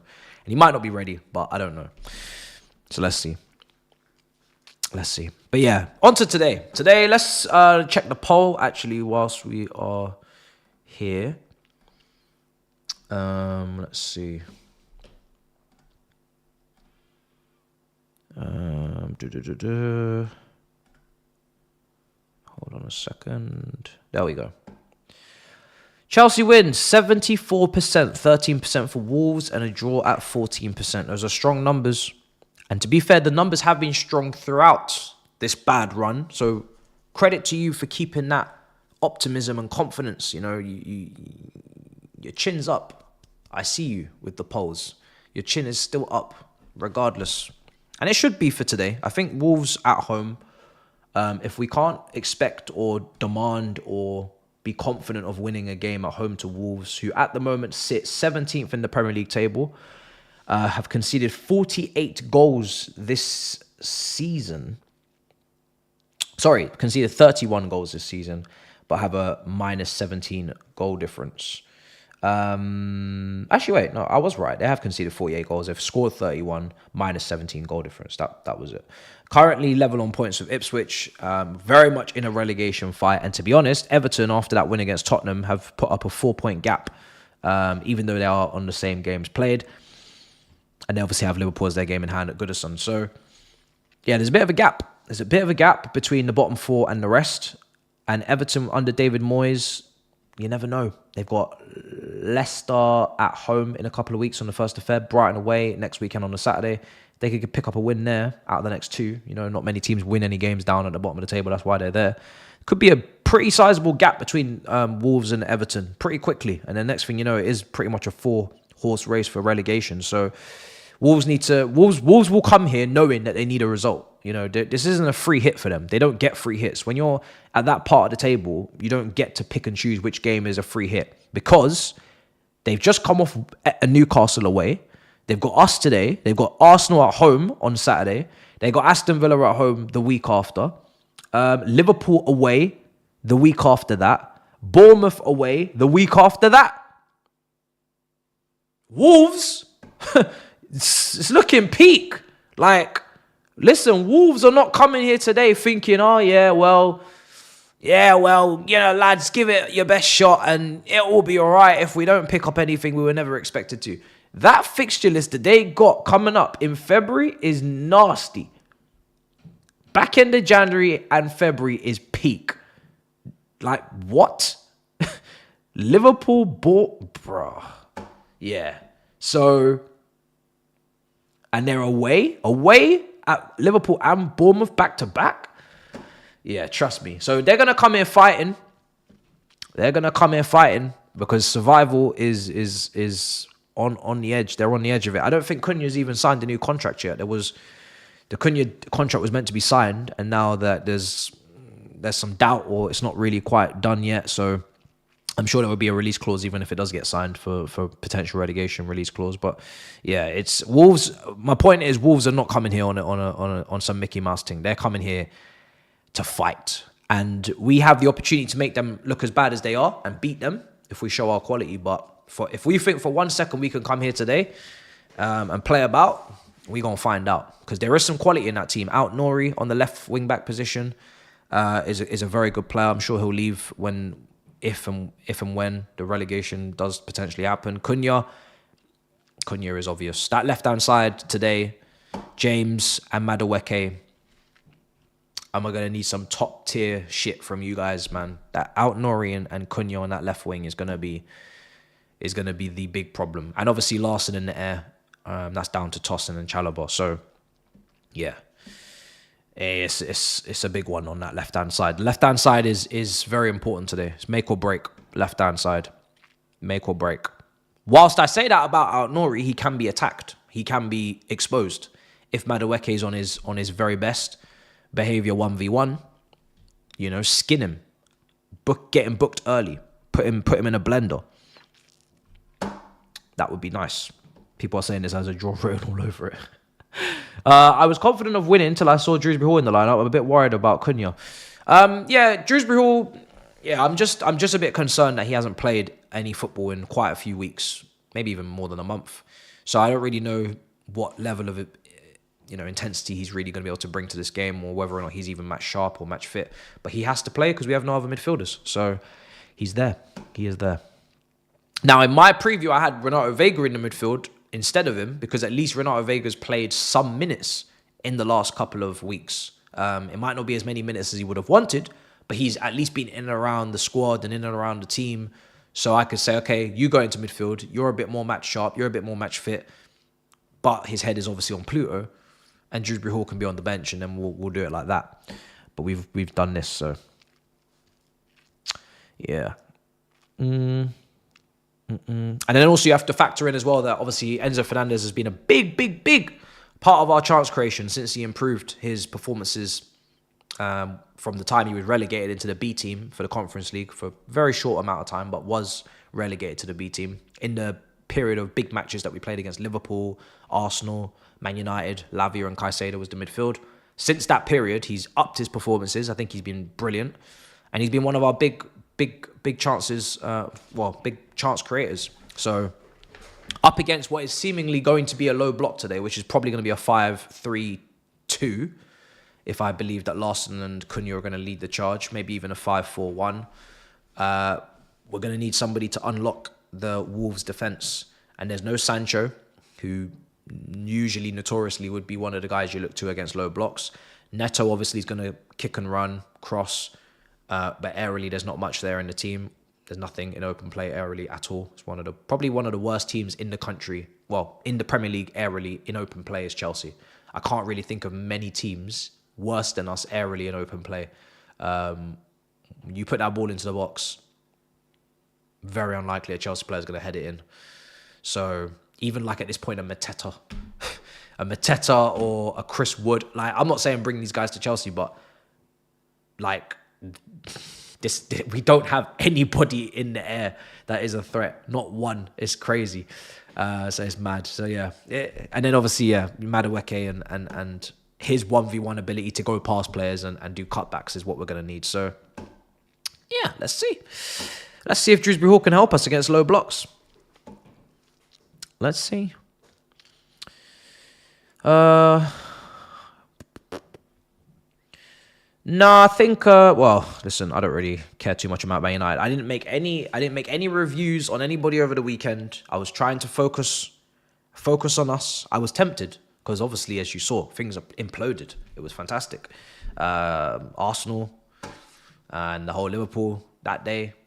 Then even better the day after, Man United and Tottenham. Oh, delicious. So I was watching the games and I was tempted, and I was about to record. I was about to come here, but I said, you know what? I'm going to leave it. I'm just going to focus on this. Let's just see how we do. I'd love to be on violence. I'd love to talk, but I just said, let's just focus on this game. Just this time, just this game week. I'm going to leave it to rest. I'm going to be quiet. Let's just watch what we're going to do for a second and say nothing. Let's see. Chelsea are dying again. We need the sacrificial Sunday watch-alongs for therapy. We're not that bad, though. That's the thing. Like, if we got to that level, then obviously, yeah, I would have to seek some sort of escapism. But we're not that bad. We just need to really quickly fix ourselves up again. We just need to respond. So yeah, it's not easy though. Enzo and Lavia are not available. What else is going on? Is there any quotes or is there any extra information on the TL that I've missed out? Has Maresca had anything to say?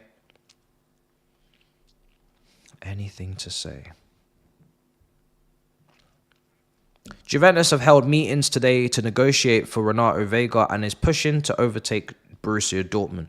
Borussia Dortmund don't have any money. I think that was very clear last summer when they failed to sign Ian Maatsen and Jadon Sancho. Two players who settled in, played very well, fit the system, and helped them get to a Champions League final. They didn't secure either of them. Imagine making a Champions League final, two players that are on loan, and you couldn't secure one of them. That tells me you don't have any money. So, yeah, they aren't doing anything.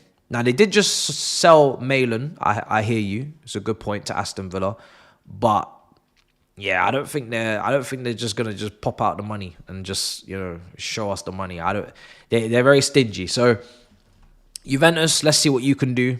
I don't know. The player said he doesn't want to leave. He just wants to go out on loan. The club said he's not going out on loan. He's only leaving if he, permanently. I don't know what's going to happen there. So we signed this Mamadou Sarr for £11.9 million. It's not a lot of money. £11 million, £12 million, basically. It's not a lot of money. So, yeah. It's like a GU, isn't it? It's cheap. It's cheerful. Let's see what happens. But I'm not holding my breath at the moment, I'll be honest. My my hopes and dreams of winning a title is not going to live and die with Mamadou Sarr as of yet. One of the reasons Tosin was signed by Chelsea is because he has the height. 6'5" presence was considered an asset in this regard.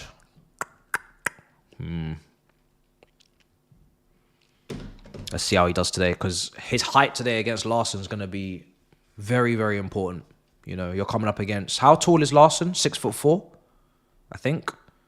He's a big guy. I think he might even be 6'5", to be honest.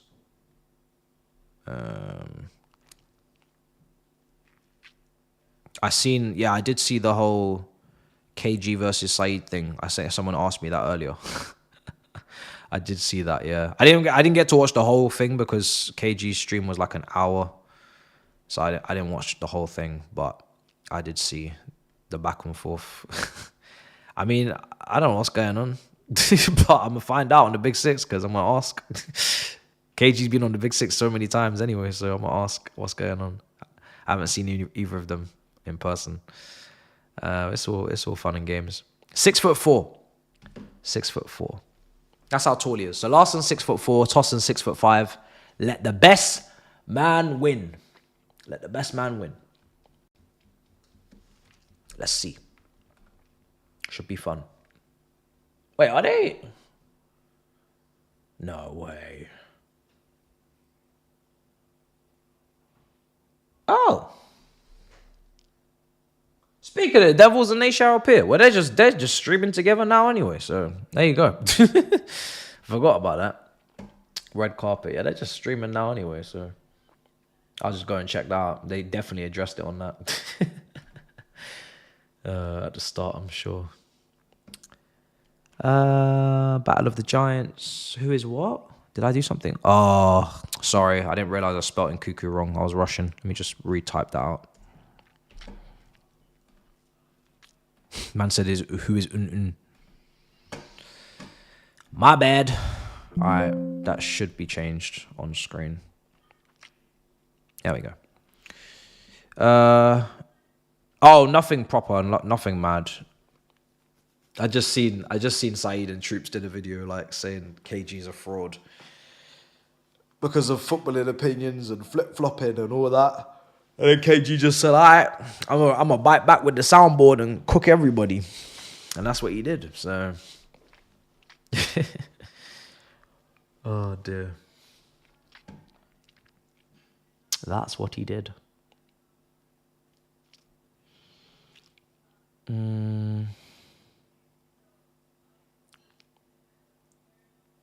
What? Inter Milan fan, we need your help again. We need Chelsea to take Lautaro or that scrub Thuram, just like old times. Pretty please. Brother, you can piss off.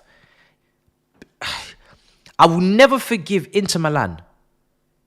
I've always preferred AC anyway. I will never forgive Inter Milan for the way that you robbed us blind and you sent that mercenary, that mischievous...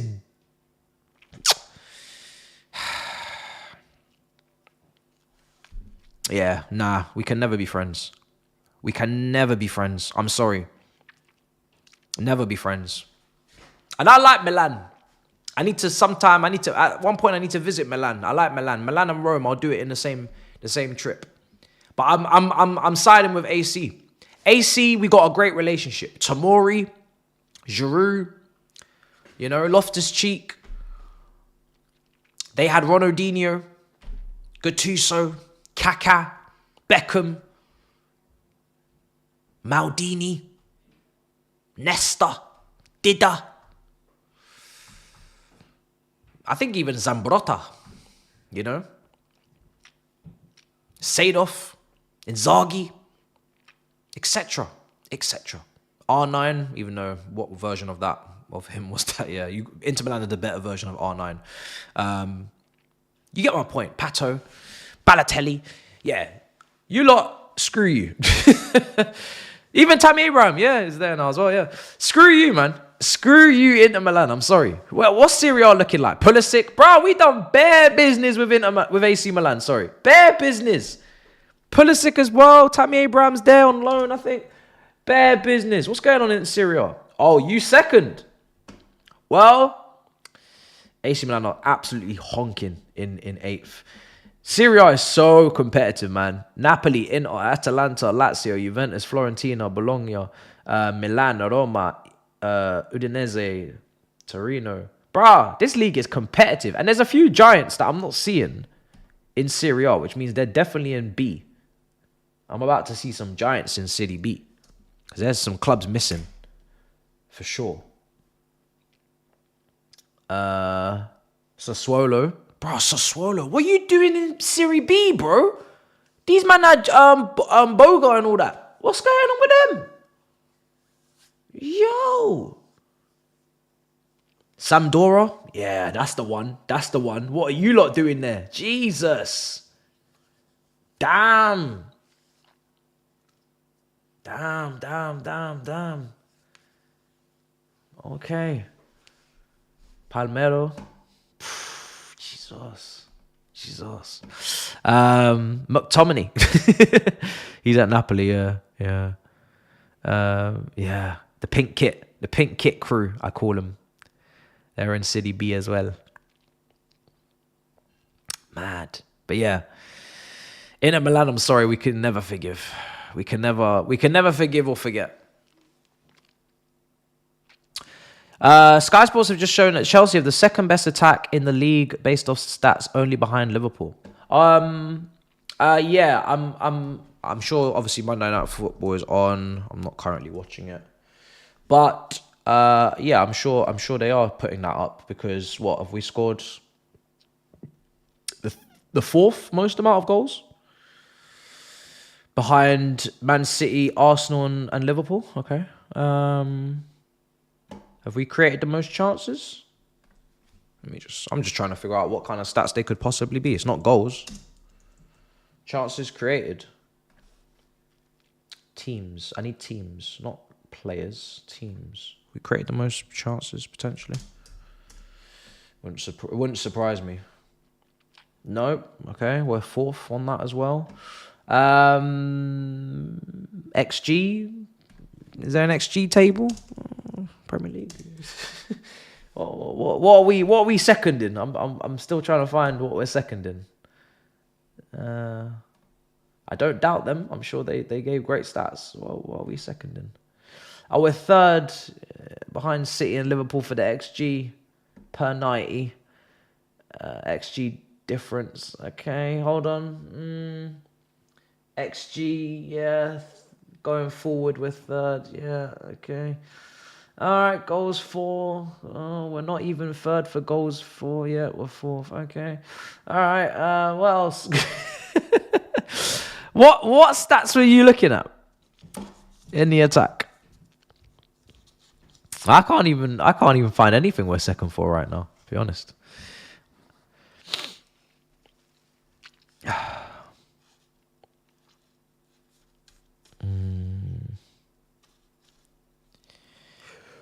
I don't give a shit. Give me results. Facts. Oh, God. No doubt.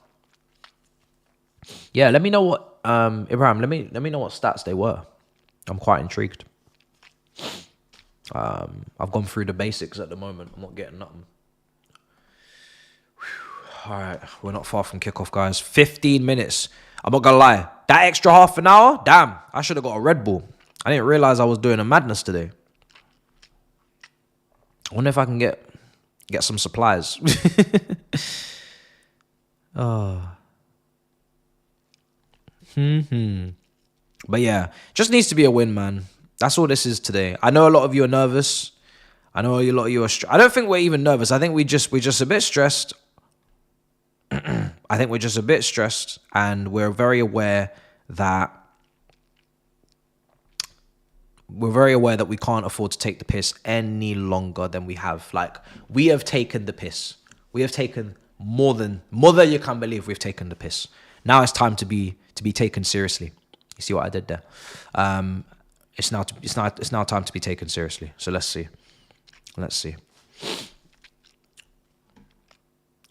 Supplies, bro. Seriously. Let me ask.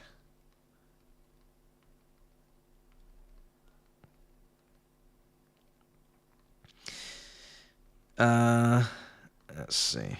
What can I get from the kitchen, bruv?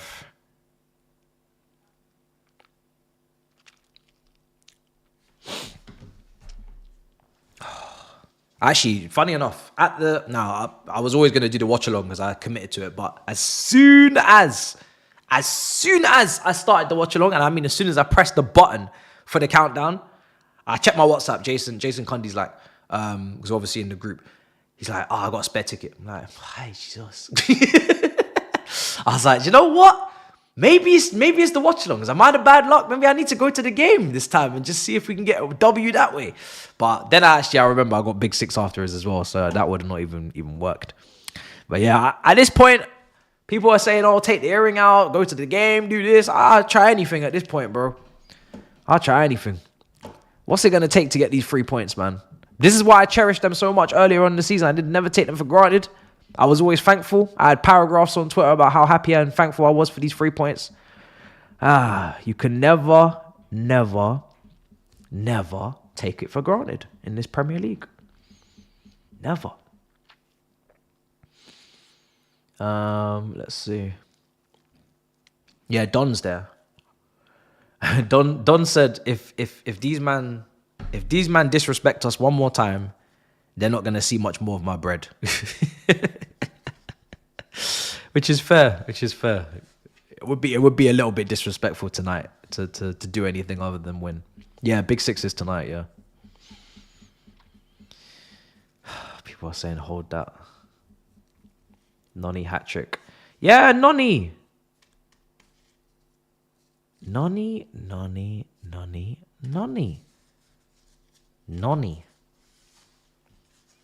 I mean, Nonny, you scored a hat trick away. You said you don't like Wolves. Rise. If I actually want to for a second just go through some statistics, because I said it on my preview and I mean it. If we had goal scoring wingers, the Heat, yes, Jackson is getting heat, but he has no competition for his position, which is not fair. I'm sorry. It's not fair. He is being, like, he's shouldering the burden of that position by himself. No help. The only time he got some help was against Bournemouth away when Nkunku came on and scored the winner. Apart from that, no help. None.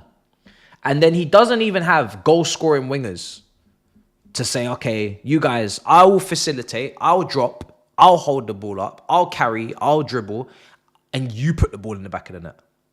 Doesn't have that either. So, as much as there's been a lot of criticism and there's been a lot of questions, we need to be fair.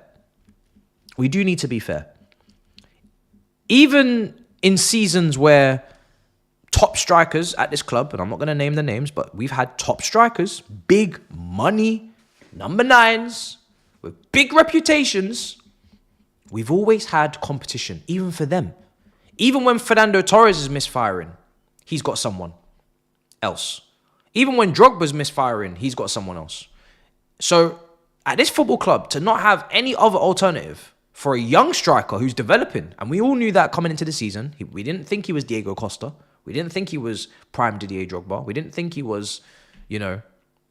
So it's just a little bit alarming, and it's negligence really that we've put ourselves in the position where he has to shoulder all of the burden, and he's not even like a finisher like that. It's not like we have a young Aguero or a young Carlos Tevez or a young Van Persie or a young Henry.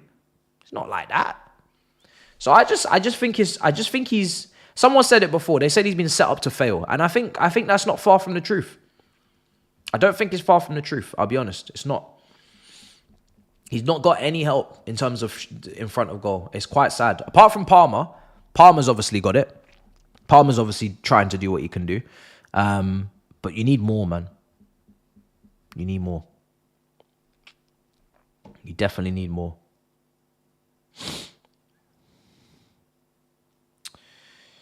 The midfield's empty. I know he misses chances in front of goal. And you know, when a striker's going through a period, because every striker, by the way, goes through this period. There is no striker on the planet who doesn't go through bad form. Doesn't exist. I've seen world-class strikers go through bad form, right? When a striker's going through bad form, you know what you do? You want to know what you do? You bench them. No one here is saying Jackson shouldn't be on the bench due to the form. But you can't bench him because you don't have another option. And that's what's not fair. That's what's not fair. That's ridiculous. So if we had another option, he'd be on the bench. And then we wouldn't be talking about him anymore. You know, he's not meant to be the guy that we hold all our hopes on. He's not the person that we should be saying, oh, indispensable, undroppable.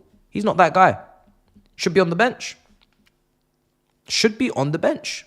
You know, I'm more than happy for competition. Always have been for him. More than happy for him to be on the bench if he's not scoring goals, if he's not finishing chances. More than happy. But we don't have an option. So he starts again today. And I said in the preview he'd start again today. And I said in the preview, we can talk about Gu as much as we want, but Gu is not ready. He's not ready. Now, I actually don't have the information to say that, really, because I'm not at the training ground watching him up against our defenders and seeing him up against, you know, a leaky defense, to put it lightly, to put it politely, to see the quality, to say, okay, Gu's smashing up these defenders, he's ready to start in the Prem. He might not be doing that in training. He might be looking out of his depth. I don't know. But from what I've watched, games can go past him. Games can leave him, you know, he can go ghost. He can definitely go ghost. He can be, you know, lost in a game. If he's not pressing, if he's not forcing the issue, he can be lost. So, what can you do? You know, what can you do? Jackson helps us create chances. He helps us hold the ball up, brings others into play. Can't always finish, but if you bring Gu in, his hold-up play might not be there. His ball-carrying ability might not be there. His weight of pass might not be there. His dribbling might not be there. And then he doesn't get the service because less chances. And then, now we really ain't got nothing. So, yeah, for me, we ain't really got a solution apart from the window, getting someone in.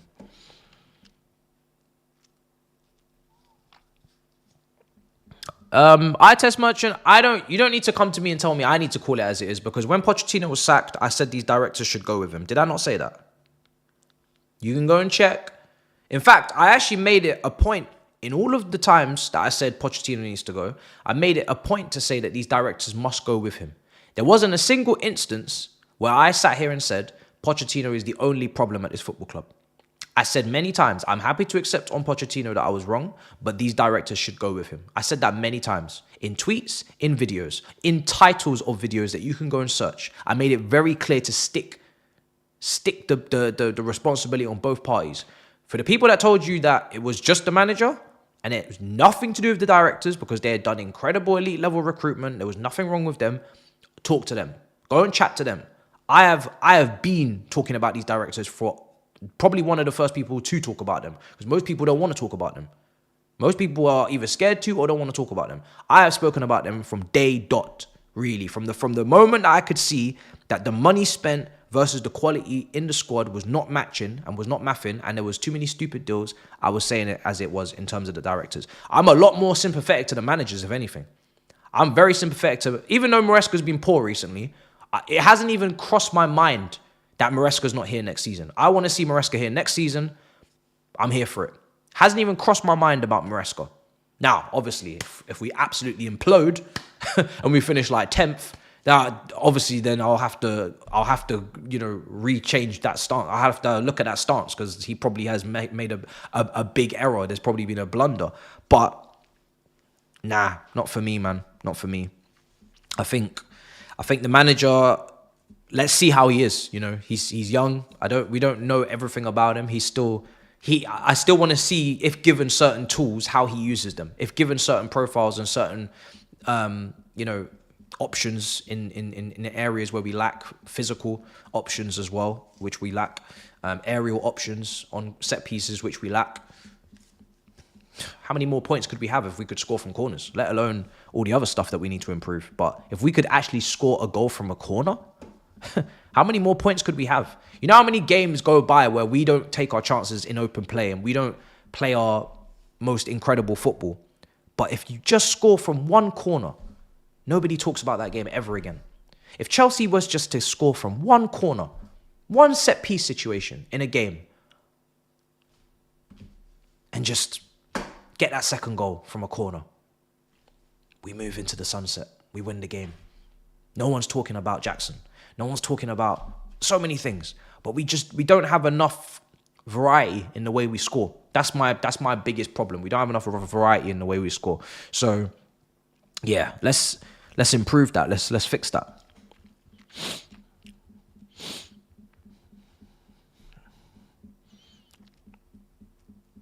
I don't want to be Stoke. There's a balance to everything. There's a happy medium. I don't want us to be Arsenal, who are like dependent on corners and need to go and see a therapist or need to go to, see a psychiatrist and need to be put on some sort of medication. I don't want to go that far. But what I'm saying is we, and I don't know if people have not noticed, defending, we haven't actually defended corners too badly. I've not really seen too many corners go in. Great. But from attacking corners, we are one of the worst. So it's not about being the extreme. It's just about getting to the middle ground, finding a happy place and making it a strength rather than a weakness. You shouldn't, as a Chelsea fan, be sitting there when a corner's being taken and Palmer's putting his arm up, and you shouldn't be sitting there saying there is 0% chance of us scoring from this. That's ridiculous. Why is there a 0% chance? Should at least be a 20, 30% chance. Should at least be thinking, yeah, we could score here. That's a chance to score a goal. That's an opportunity to create. We all sit here and say, no chance. And that's not helpful for the manager. Look at Arteta. He's being carried by his set-piece coach right now. People are looking at Maresca's set-piece coach, but he doesn't have the profiles to maybe maximize the options in the box. I mean, we don't have guys that are aerially strong. You take the man out of Brentford, but did you take the players?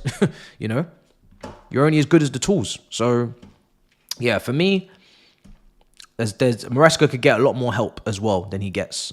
Set pieces is a big thing to improve. Match is starting in about a minute, so I'll put the timer up on screen. And then once I do that, we'll be away and we'll be off. I don't think his in-game management has been horrendous actually in some of the games in this run. Some of them has been bad, but some of them is just we didn't take our chance, and then the midfield is light. There's no midfield to close the game. Let's see.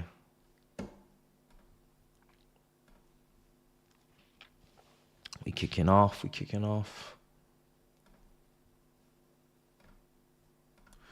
Right, we're going to kick off.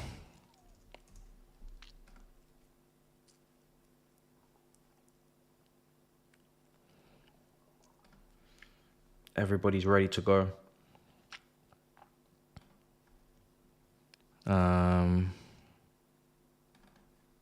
Right, we're nearly there.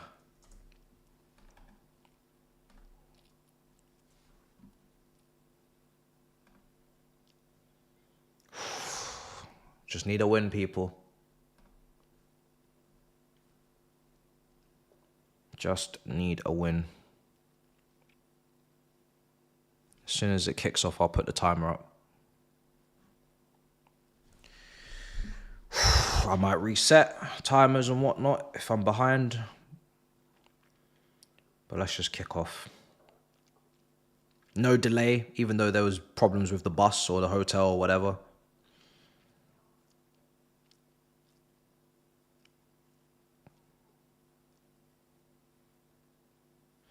Right, we're off. It's 8 o'clock, so I can't really be that far behind. If I am, 30 seconds max.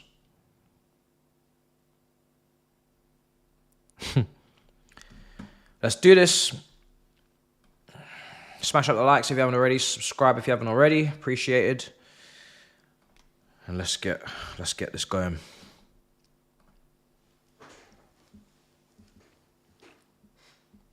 Yeah. No, it's 100%. Some games, Maresca's more responsible than for other games. I think it's quite finely balanced.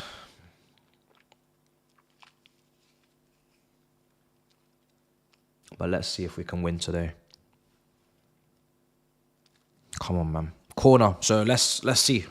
After I was just saying about the corners, this is a new centre-back partnership today. Chalobah and Tosin.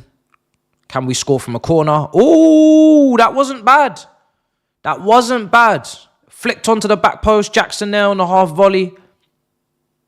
Was it Chalobah? Yeah, it was Chalobah with the flick on. It wasn't a very good corner at all. It was quite a poor corner, to be honest. But yeah, Jackson on the half volley just couldn't really do much more with it.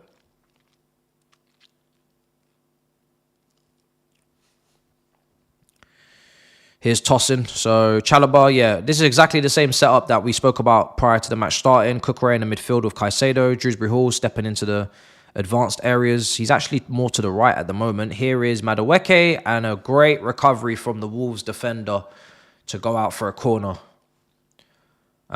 Really nice pass over the top from Reece James. That's what you want from your right-sided centre-back. That's the level of passing, the vision, the weight of pass. This is what you have to be able to do as a wide centre-back. I'm sorry. You've got to be able to do it as a wide centre-back. It's not a back four. You must create chances when there's runs being made ahead of you. This is what Reece James can do. Here's Jackson. Not a great touch. Somehow we get it back. Mudryk. Look how open Wolves are. So much space. Get the shot off. Unlucky. Blocked. So much space. Dewsbury Hall right now is playing more to the right side of the 10. And Palmer's playing on the left side of the 10. They're both playing in the pockets. Obviously, people will say, why couldn't Felix and Palmer do that together? More because probably Dewsbury Hall is a midfielder. Felix is an attacking midfielder or an attacker. So he's not trusted as much to get into deeper positions and defend or win tackles and make interceptions. But here we are as Chalobah does brilliantly down the left-hand side. Pedro Neto, fucking hell, fix your feet. Wolves really open first 3 minutes. Really good play from our wide centre-backs, man. Chalobah brilliant there. Got Neto away and out. As we said earlier, Chalobah on the left side centre-back position, much better than some of the other options we've seen over there. Neto could have just fixed his feet. Oh, Reece James got himself into a muddle. Really just about saved himself there. Cunha on that left-hand side, in that front two with Larson, like we said. So basically a 3-5-2, maybe a 5-3-2 actually. Yeah, 5-3-2 off the ball for Wolves. Cunha and Larson in the front two, looking to capitalise and go up against that back three on the... Well, it's not really a press, but... Yeah, 3v2 back there. Here's Mudryk.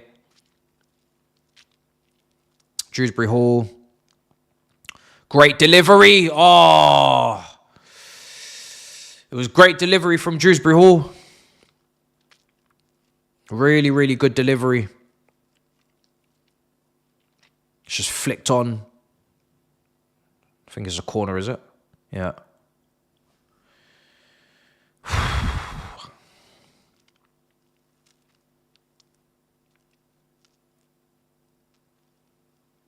Corner again. Surprised Reece James is not taking the corners, considering last time we were taking good corners, it was all Reece James on them. But Palmer is on this one. Ball in. Oh, unlucky. And the counter. Careful on the counter now. Trying to get in front of Reece. Waiting for bodies to come forward. Out Nori. Out Nori's still going. He's going to go alone. Is that Gomez, is it?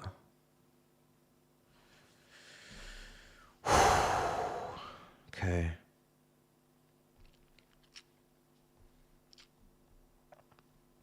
Was it Gomez? I think it was. Big up everybody in the building. Let's get to 1,000 likes. We're not far off. Wolves in possession. They're going to launch it, are they? No. So yeah, 5-3-2 off the ball, which could easily become a 3-4-3 on the ball, of course. Wing-backs push up. Their right winger pushes up. Oh, they're in behind. Larson. Oh, big tackle. Chalobah. Well done, Chalobah. Brilliant tackle from Chalobah. That's what Trev can do. Well done. He's had a great start to this game. Flick on for Jackson. Great ball carrying for Neto. And a brilliant challenge there. Back in the heart of that Chelsea defence after a call from Crystal Palace. Brilliant start to the game from him. First 6 minutes. Brilliant. He probably can't believe what the heck's going on in his life. Man's back at Chelsea playing again, you know. He must be gobsmacked. He must be gobsmacked. Man is playing at Chelsea again. It's actually insane. Anyway, Chalobah, Tosin, James. There's good balance in that back three today. We don't have Disasi as a wide defender. It's good. It's much better, isn't it? Tosin, James, Caicedo's in the middle. There we go. So Cucurella is literally a midfielder on the ball, as you can see. Very, very central. I prefer that he is deeper because he's closer to getting back at left back to defend instead of crashing the box. Shouldn't really be depending on a left back to crash the box as much as he puts the full effort in to do it. Should have better attacking attributes in that final third than Cucurella. So things make a lot more sense today. That's a bit soft, man. I'll be honest. That Jackson foul's a bit soft. Shoulder to shoulder. I think the defenders just chose the easy option to just fall over.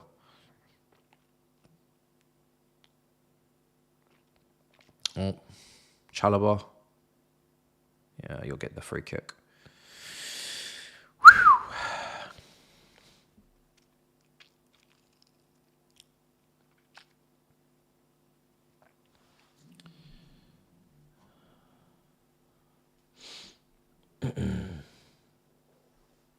We tried to replace this monster.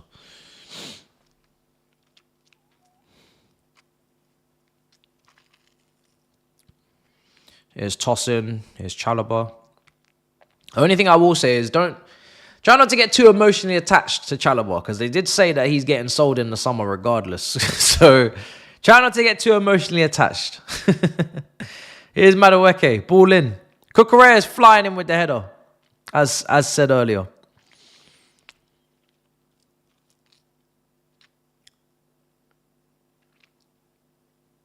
Here's Cucurella. Tosin, James. We're in their half. Mudryk. Look. Caicedo's there. Oh, no, it's closed. It's done. Go on. Rip him. Nice. Oh, unlucky. Are Wolves going for counters every time? Or is he calming it down? He said no this time.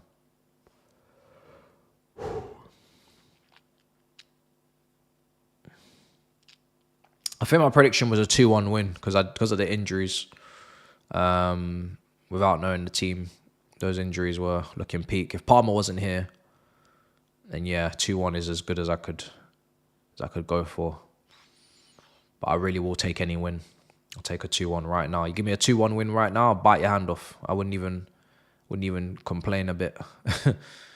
Here we are. Palmer, Cucurella, Caicedo. Nice pass, man. Palmer's touch, not good. Won it back, though. Lucky.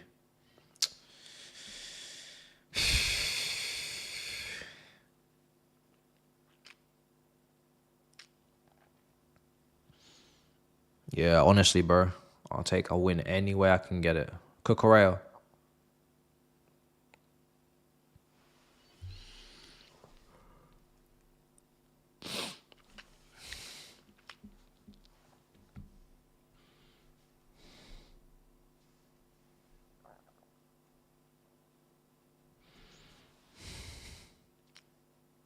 Cucurella.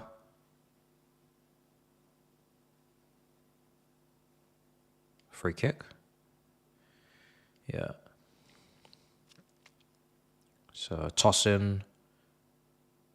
Caicedo. Madueke. There's gaps. Madueke. Cut back. Awkward height as well, but Neto now. Thing is, Neto right foot. Unlucky Jackson. Oh, go on. It's not dead. The referee hasn't said anything yet. Come on. Go on. Oh. Cleared. Neto's crossing is good, man. It's good. It's just a shame it's just not going to be utilised. It's not really going to be of any benefit until next season, at best, maybe.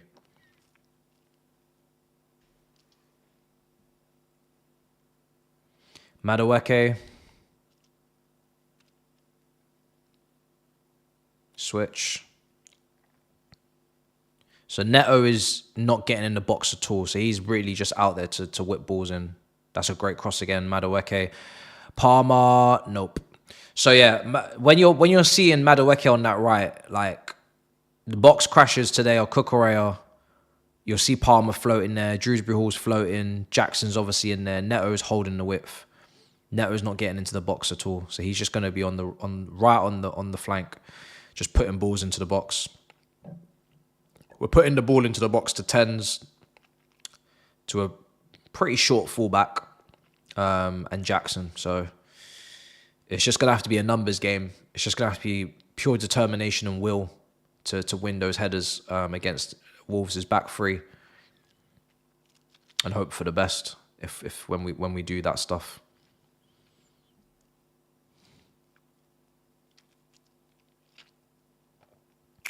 But a good start to the game, though. Very, very good start to the game. I think we've been very good. Here's Palmer. Dewsbury Hall. Dewsbury Hall's had a very good start to the game. He looks sharp. I was worried at the start of the game if he was really going to be sharp at all, because, I mean, it will probably be a bigger test for him once we get to the 60th minute to see if his energy level is what they're at then. But he started well. Tosin, Cucurella. Oh, fuck. Nice idea.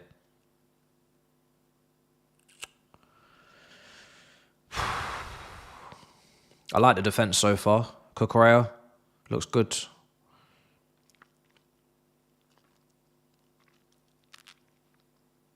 Neto, switch.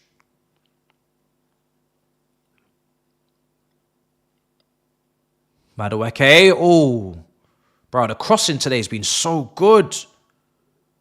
If we had someone aerially, man, damn. The crossing has been so good today. Even Madueke's delivery on his weaker foot there is fantastic. Bruh, his crosses are just going to waste. I know Drogba's watching this somewhere, licking his lips. Madueke, that was a shit one. Let's not just dash it in with no care now. No, that was weak. Cunha.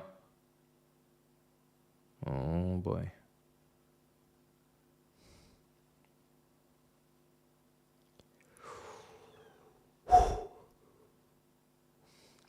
Wolves on the ball. Oh, press. Is that our corner? No?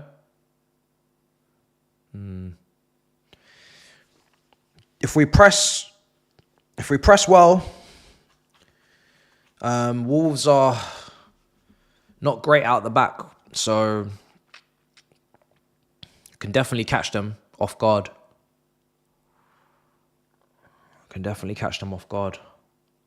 Is it a corner? Oh, it's not a corner. I thought it was a corner. Jackson was looking for it. Booted it up the pitch now.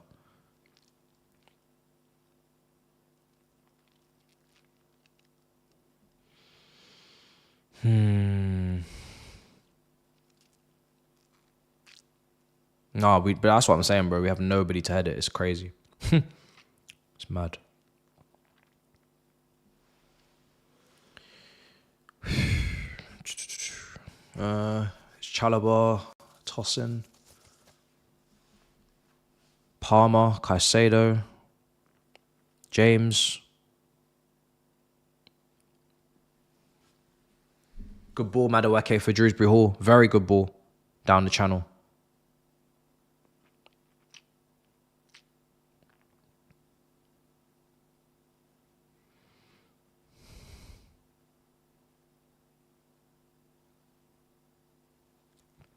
Throw in for us. Poor touch. Larson. Who...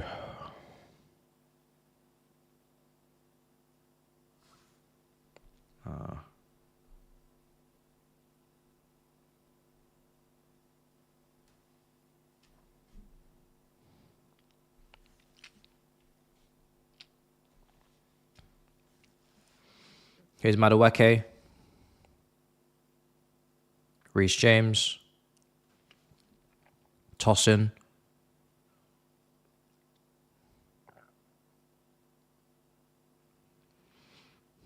That's a great pass. Oh, he tried the defense splitter, man. Shoot! Shoot! Oh, unlucky. Rebound. Oh. Oh, my days.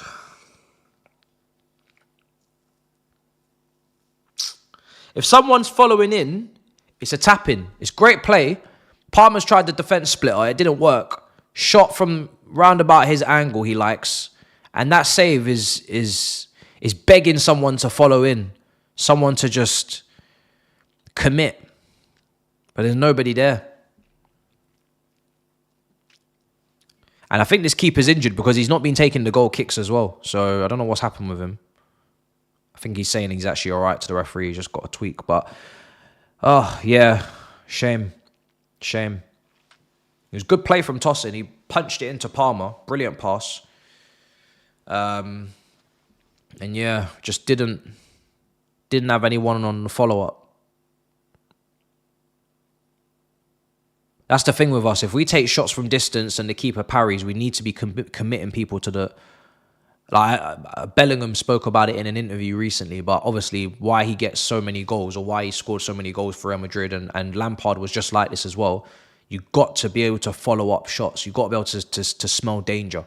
You know, if someone's taking a shot from the edge of the area, make sure you're onside, and as soon as that ball is struck, you should be ready to pounce on a follow up. It's easy goals, easy tap-ins that we're not getting, that we're not converting. You got to be there. You got to be there. If you don't commit, if you don't make those runs, you don't get the goals. Every single coach will tell you it. So all the runs that people don't see, all of the blind runs, all of the dummy runs, all of the commitments that don't come your way, they all pay off. The more follow-ups you do, the higher percentage chance you have of scoring. Simple.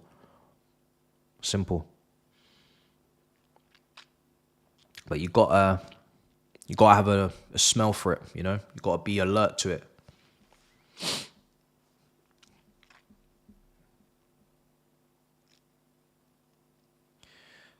Sending a shout out to Catalego Makolo in RSA. Are you from South Africa, bro? Big up, much appreciated for the... Oh wait, no, that's not South Africa. No, because that's not the right currency. I don't recognize that, actually. Love from India. Big up, brother. United fan here, but love Chelsea. Big up, bro. Big up, brother. Much appreciated. Big up India, brother. Come on. Come on, brother. Appreciate you. What time is it over there?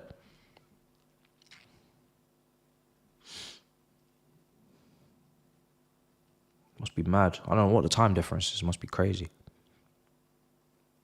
4:20 a.m. in Malaysia. Oh, Jesus. Yo, that's crazy. 2 a.m. That's crazy. Yeah, that's nuts. That's nasty. Yeah, I don't know what to tell you, man. A game starting at midnight, I could get down with that. As long as Like I could make time for that. You know what I mean? I could get down with that. But any later, it's starting to get a bit inhumane. I'll be honest, it's starting to get a little bit dicey. If the game's kicking off at 12, I could work with that for sure. You could say to yourself, 1:30 will be over, 2 a.m. wrap up, we'll be done. It's a late one. It's late, but you know, lateness is greatness after all. But when the birds are chirping and the trees are you know, nah, man. That's when that's a bit too much. When the sun is rising, nah. Oh, we're capitalizing.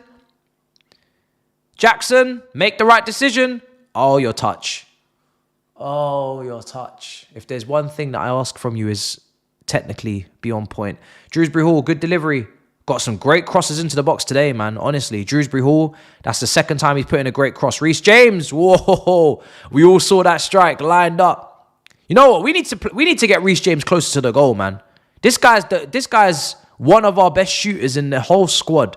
We need this guy closer to the goal. But the crossing today has been brilliant. Drewsbury Hall, Madueke, Neto, brilliant delivery today. Brilliant delivery. Cunha, it's end to end. Oh, shit. Okay, he's messed up.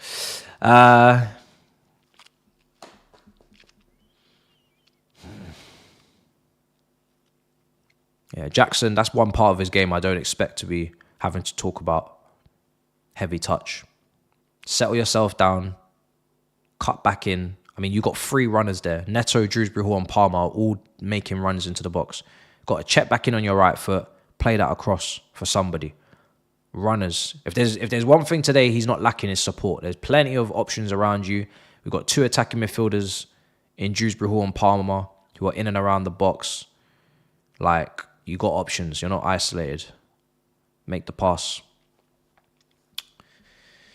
Reece James, I like our performance, but obviously it doesn't count for nothing until we score.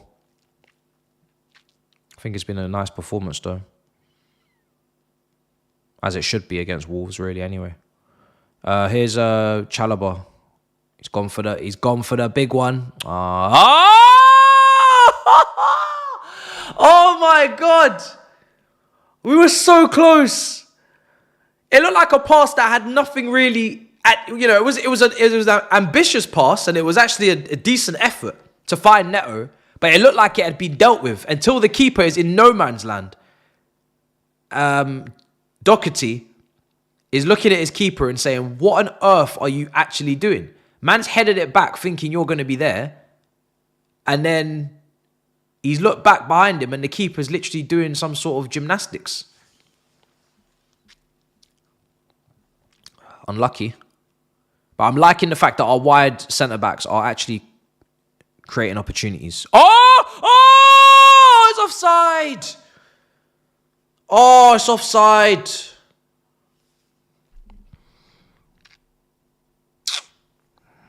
I don't know if it was or not.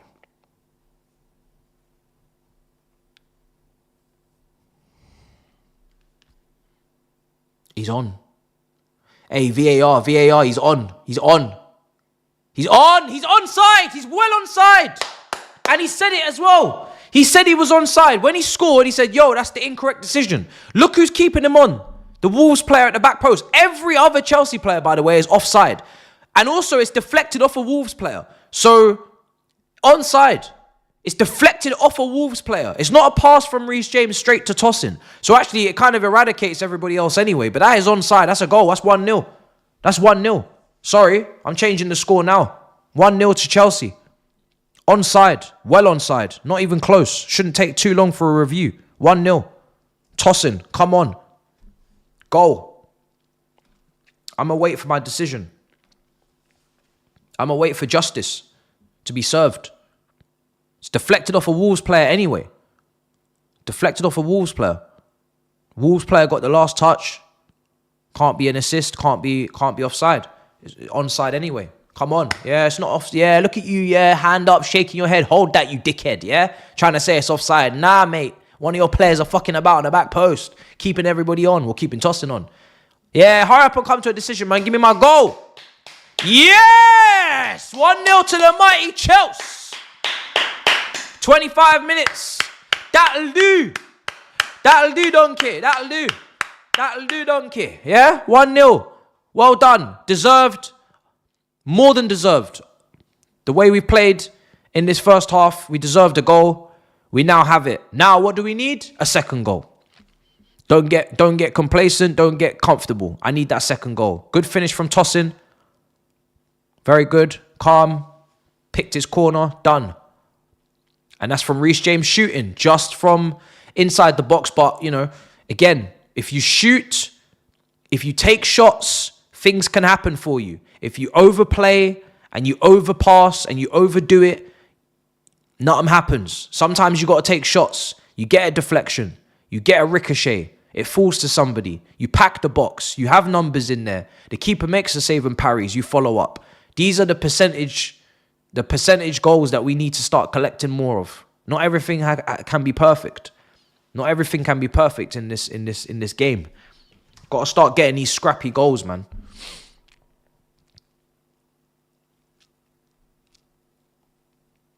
Got to start getting some of these scrappy ones. People are talking about Fabrizio. I don't really like transfer news while we're playing, but man, Garnacho, get the fuck out of here, man. Attending the game. Get out of here, man. Garnacho's agent. Garnacho's agent in attendance at Stamford Bridge, man. Get out of here, man. Get out of here. Man's doing bare performative. He's doing up performative. Man's doing up performing arts and that arts and crafts. Get out of here, man.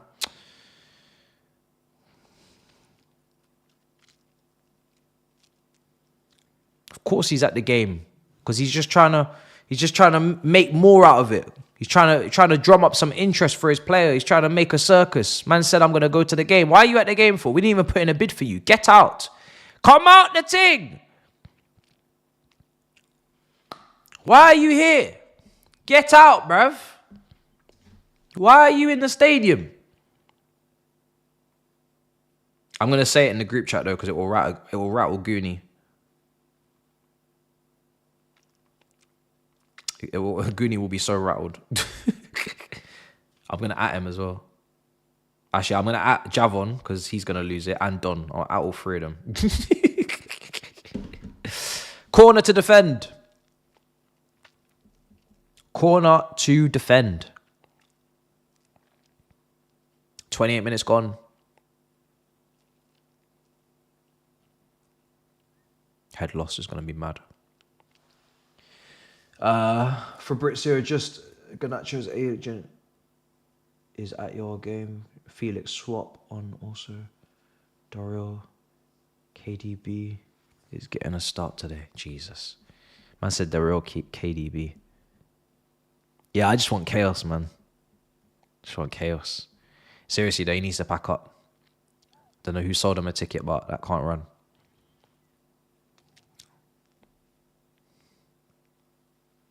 Imagine coming into this window as a Chelsea fan and leaving with Garnacho. Jesus Christ. Lord heavens.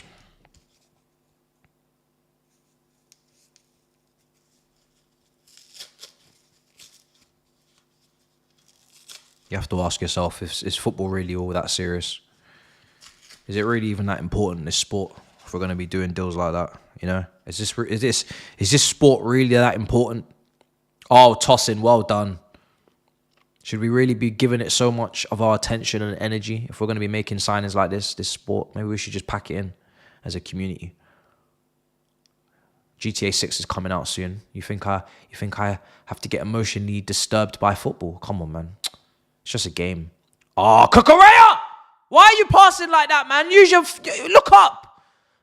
Open up your eyes, man. Open up your eyes. Seriously.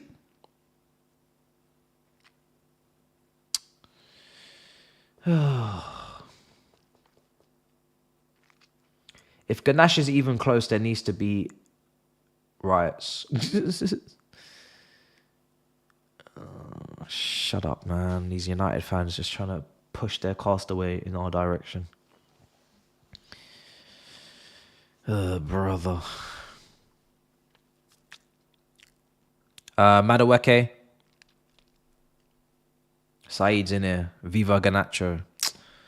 It's so funny, Saeed, because it's not too long ago you were saying Alejandro Garnacho.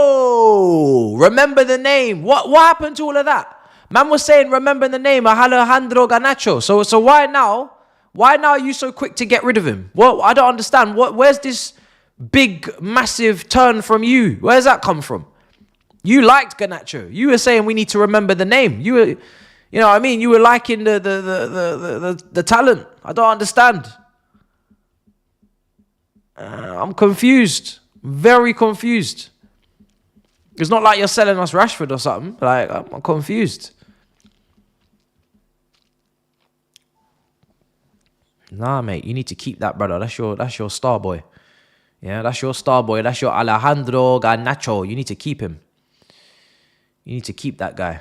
Free kick on the edge of the area. Free kick on the edge of the area.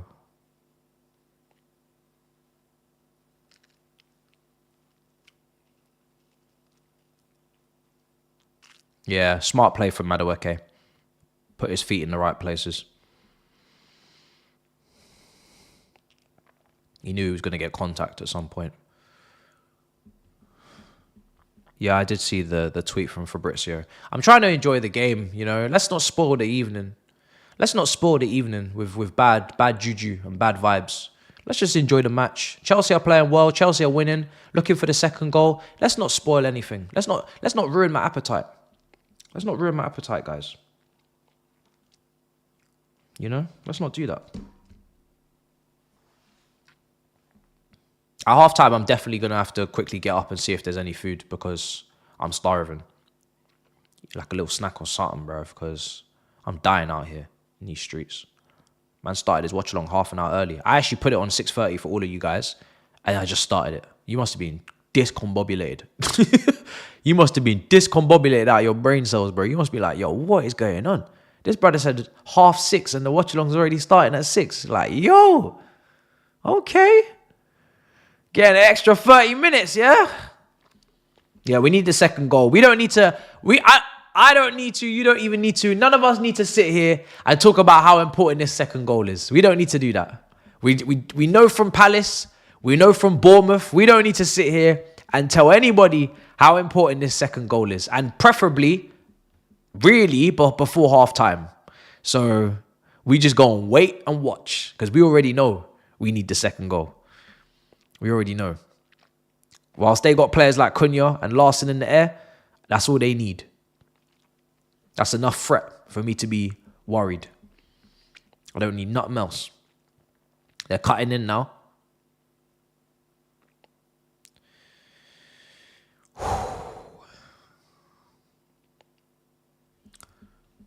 Make a quesadilla. I need to go to Mexico one day. All these places, I've been to Italy before, but all these places where I've just been yamming your food all these years, I need to go and pay homage. Mexican food, Chinese food, Indian food. I've been to Italy and paid homage. I just feel like I need to pay my respects. I can't be out eating you man's food and not paying any respects. You know what I mean? It's very important. Oh, left-hand side, Wolves. Korean food as well. Korean food bangs. If you haven't had Korean chicken, you are missing out. Unbelievable delicacy. What do you can't believe? Unbelievable. 1 second. Wolves are just in possession. I will get that super chat in a sec. It's not. I'll get that super chat when it's safe to do so. At the moment, it's not safe. Oi, don't you dare! Well done, Chalobah. Well done, Chalobah. Because that they did. I saw that pass 2 or 3 passes before they even tried to make it. Like you could see in that little triangle they were trying to create on that right hand side, the little combinations, and Chalobah's awake. They're offside, but Chalobah's awake on the ball, gets there first. Great defending. Great defending. He's smashing it, bro. Straight back into the 11, smashing it. Yo, been following you since Dave lobbed Ramsdale 2 years ago. Keep it up, my G. That's crazy. I remember that. Yeah, that was wild. Brighton are a problem. That was at the Emirates, right? Yeah, Brighton are a problem. We saw it at Old Trafford. I think they've done a double over Man United the last 2 seasons now. Yeah, crazy club. A breath of fresh air they've been since they were promoted. Very happy. Caicedo's down. Now, I don't really know what's going on here, but he better be okay. After all the cussing I did in the preview to this game about recalling midfielders, he better be okay, because I'm not playing with anyone right now. If this brother's injured, I'm not playing with anyone. Oh, medics are on the pitch. He's on the ground. I'm not even going to say anything. I'm just going to just wait, because he better be okay. Demba Ba's at the Chelsea Stadium at the moment. Fantastic to see. Just seen a nice photo of him. It might go from recall Andre Santos to recall Andre Santos and Okuchukwu. I might want both of them back in a minute. You know what I'm saying? If Lavia's out, if I hear Lavia's out for a while and I hear some bad news here, I might double down. Let me go through some super chats. I've missed a few. Has Madueke always worn Adidas? It looks weird. I'm not gonna lie, I've never actually even paid attention to what boot he's wearing, so I have no idea. I can't answer.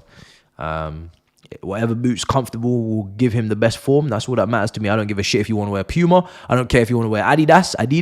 I don't care if you wear Nike, Umbro. Yeah. I don't even care if you want to wear Crocs or kickers like back in school. I don't care what type of footwear you decide to put on. Just make sure you show up. Yeah. I don't care. You can wear anything you want. It's Garnacho, and I'm a Chelsea fan. F United. Big up, Jammer. If Garnacho is even close, there needs to be... Oh yeah, I read that one out. Big up. Yeah. We move. Is he okay? Is he up on his feet? Where's Caicedo? Can we get a head count, please? Where's Caicedo? Is there 11 people on the pitch right now? Can we get a head count? Can we get a head count? 11 people on the pitch, please.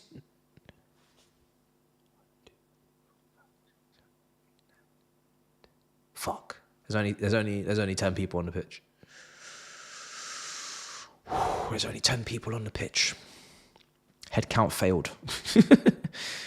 We're missing a student. We're missing a student of the game.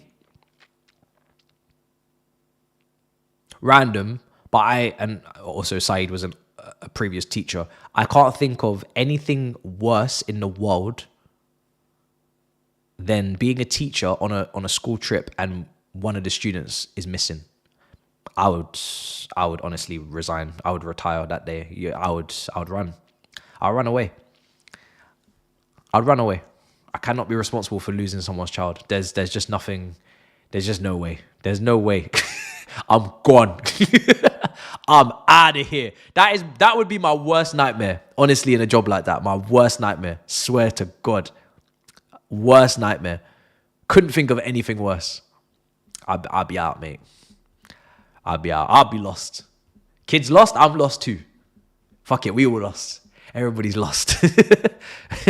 You don't know where I am? I'm out of here. Deflection, Sanchez, easy. Easy. Can you imagine Saeed Saeed on a field trip and he's lost one of the kids at the museum, bro? Can you imagine? Jesus Christ. I swear I said I'd meet him in the car park. He's not here. I said I'd meet you in the car park. Oh dear. So it's madness. I'll be shitting it, bricking it. Go on, Drewbury Hall. Ah. Keep it. Free kick. Car park settings, bruv. Trust. Meet you in the car park. Where's this brother, man? I'm telling you, Saeed, immediately. 2 lines that be coming out. Meet me in the car park. And the second line, where's this brother, man? Where's this brother, man? Oh, it'll be a madness.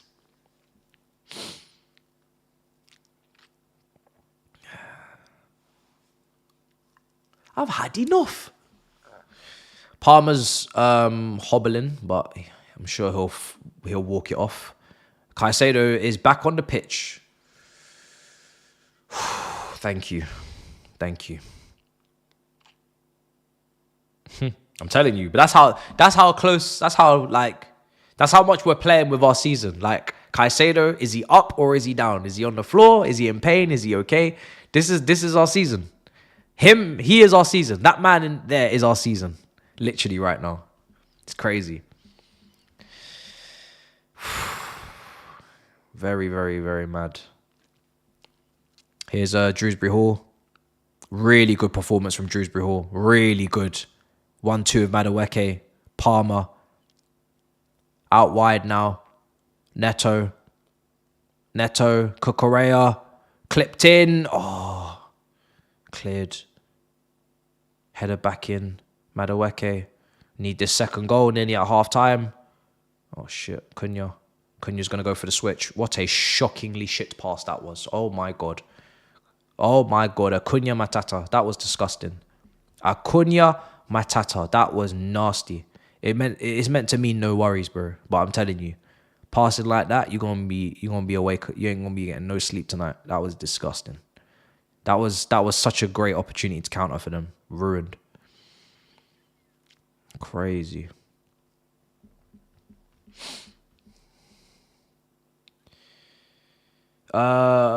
Nacho scratching Sancho, snatching. Man says snatching Sancho's chain at 2 different clubs. Oh my God. What? Don't you dare. Get out of here, man. Get out of here, man. James free kick on Cunha. Wolves.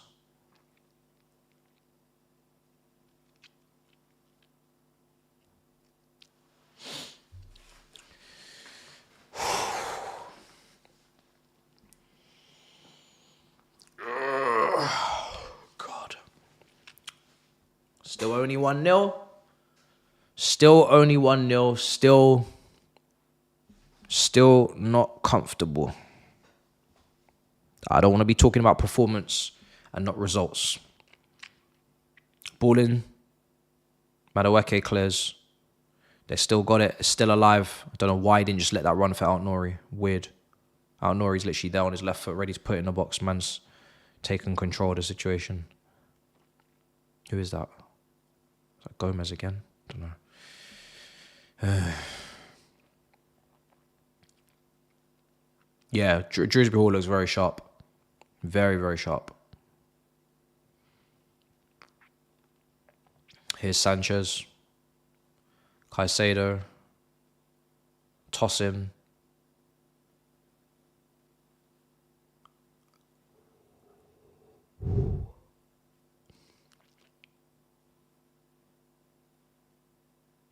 Ball in.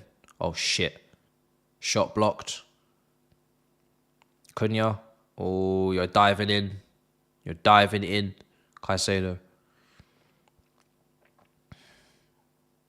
Got too excited.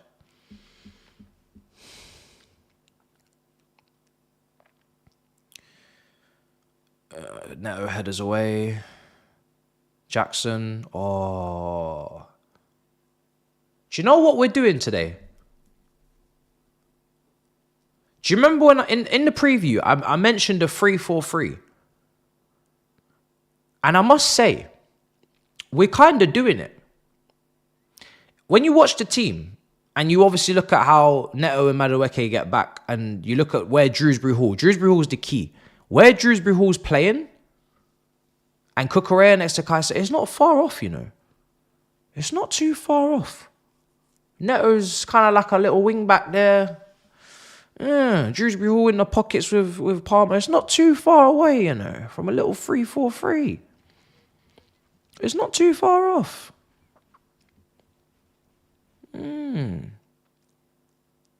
It's not too far off.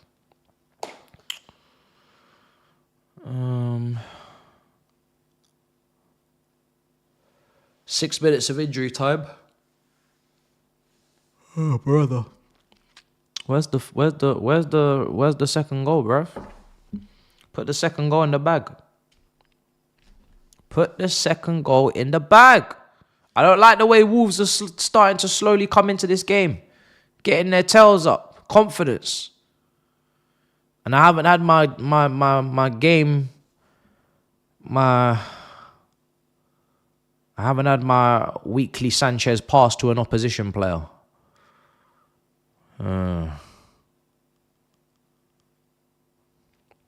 James is mad. Yeah, James is crazy. James is out here rotating attackers and just shielding the ball. The man said, careful with James, please. Be delicate, please, with James. Relax yourselves with James, yeah? When you go near James, take your time.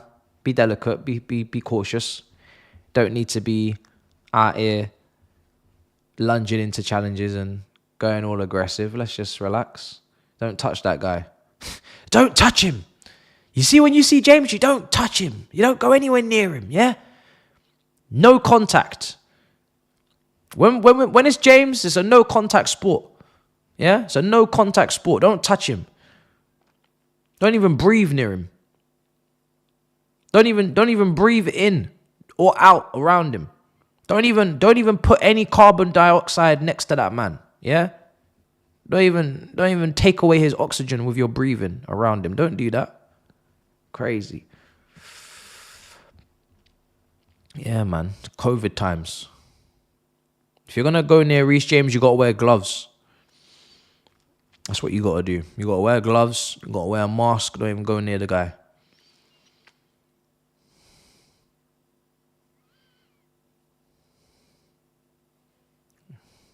Wolves are clearing it now. We're going to go in 1-0, aren't we, guys? Just like Bournemouth. Just like Bournemouth.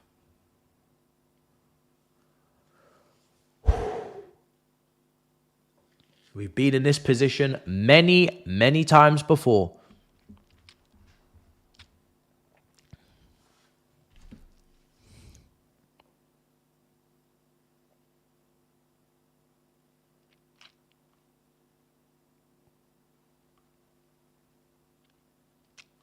Here's Mudryk. James. Is that half time? No, it's not half time. Loads of time. 1-0 lead going into half time for the mighty Chelsea at Stamford Bridge. We've been here before. Got about 3 minutes left of this injury time. Look at the way they put everybody up. What do you think this is? Semedo. Here's Jackson. Shrewsbury Hall. Throw in.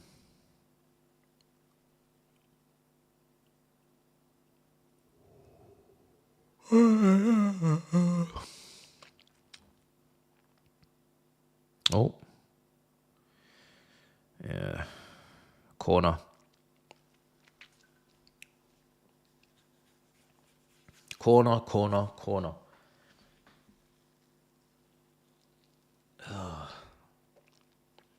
Yeah. Chalobah, Shrewsbury Hall. They're like top 2 players today, probably. Reece James. I think he's been really good. But yeah, it's good. They're the top ones. Yeah, the top ones for sure. The referee's going red. Man's panicking. Look at this box. Ball in. Oh shit, Sanchez. Oh my God! Oh my God! Oh wow! Wow, this is what I'm talking about. This is what I'm talking about. Gobsmacked. Am I though? I don't. What? How many? I don't know what to say. I don't know what to say. It's 1-1. We didn't even get to half time. Usually we at least get to half time. This time we said no. Put it at the near post. Put a lot of bodies in there physically and bang, can't do shit. Sanchez, oh my Lord. What did I just say? I just said Sanchez, he hasn't given me my weekly dose of bozo. He hasn't given me my weekly dose of bozo. Now, some people are going to make a claim to say he was fouled by, who is this? Well, he's surrounded, he's maybe fouled or he's impeded. I don't know. Man them will say he's been impeded. This is not Donald Trump.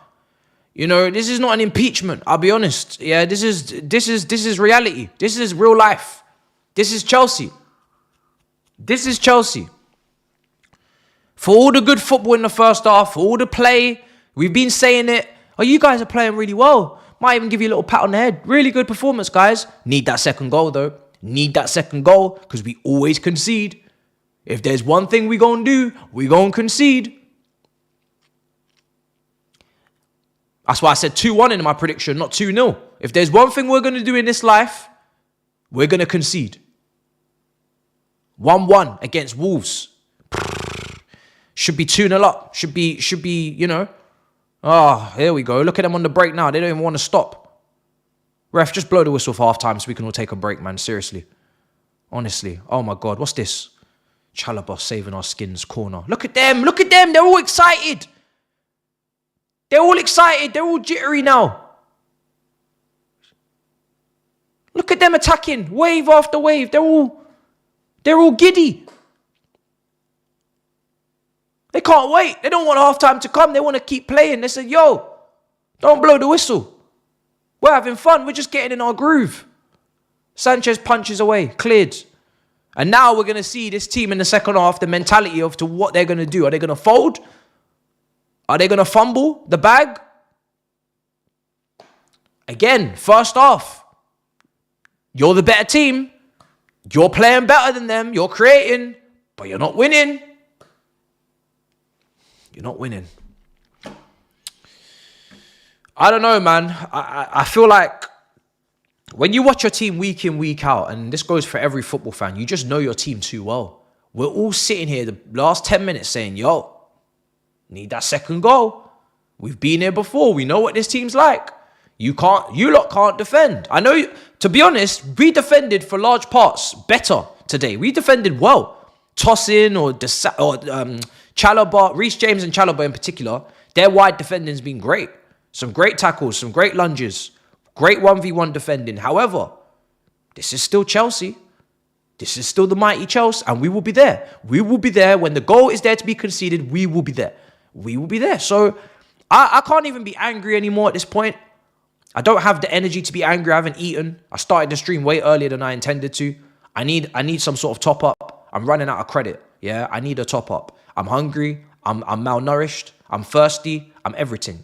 So I'm not going to sit here and rage and rant. And at the end of the day, once again, we need to capitalize on our good play. We need to capitalize on the gaps and the openings that Wolves were giving us. We need to capitalize. If we don't do that, every team in this Premier League, apart from maybe even Southampton, I think we conceded, to be fair. Right, chat? Right? We conceded to Southampton, right? We conceded to them, yeah? Right? So every team in this Premier League will score one goal against us. At least. Sorry, let me update the score. I need something. I'm sorry. I need to ring. I need to make a phone call. I can't do this.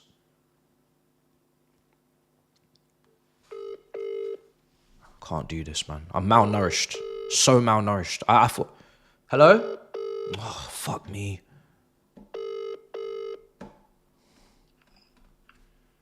Hello? Hello? Can... Is there anything in the house? Like cheesecake or something?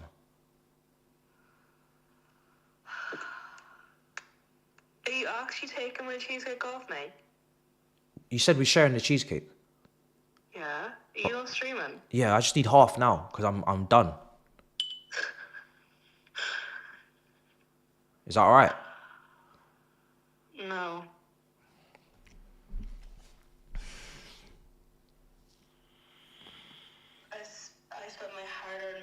cheesecake. I hear it. But I started the stream half an hour early. I'm hungry. Well, that's your own fault. You should have ate before you started streaming. All right. So you're not gonna help me out. It's just everything's going wrong. Everything in this life is going wrong. Man can't get no 3 points. Man can't get no cheesecake. Man can't get no drink, no nothing. Man's just out here, just finished. Man's finished. I don't know what to tell you lot. Honestly, I don't know what to tell you lot. Like, we all know the repercussions. I don't need to sit here and go through the repercussions of not winning this game. I don't need to sit here and talk to you about what's needed in the second half. I don't need to do any of that. You all know the severity and the significance of this game. I don't need to tell you who we play next. We must find a winner. And we must not concede again. We must. And if we don't, long season. Long season. Man City away on Saturday at the Etihad. Haaland is firing. Foden is firing now. KDB is back. We must. Mamouche. Yeah, Mamouche. Guys, we need to win the game. It's a must win, and I hope it means something. When we say must win, we must win. Like, must wins can't just become moves. We moves. We've been treating these must wins like we moves. Well, we must win, and then when we don't win, we move. No, we must win. We must. And, you know, there's been so many frights and scares in that first half. Like, Caicedo going down for even 30 seconds is why I need midfield reinforcements. Palmer, Dewsbury Hall has actually been better than Palmer today. I never thought these words would come out of my mouth unless I was drunk, high, dosed. Dewsbury Hall has been better than Palmer today.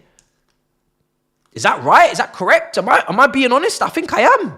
So, I don't know what's going on there. But I guess, first of all, credit to Dewsbury Hall. Because I did say at the start of the game, coming in with no game time, with no minutes under your belt, coming in basically straight out of injury into the 11 is a tall order. He's been really good. Chalobah, brilliant. Brilliant, you know. James, really good. Great deliveries into the box, but nothing in there. And again, I would love for us to be able to say, okay, we're really exposing the flanks of Wolves. Semedo and Nori, whoever's out on them flanks, right, defending, we got them on toast. Most of the time, we're being able to create separation, cutbacks, and crosses.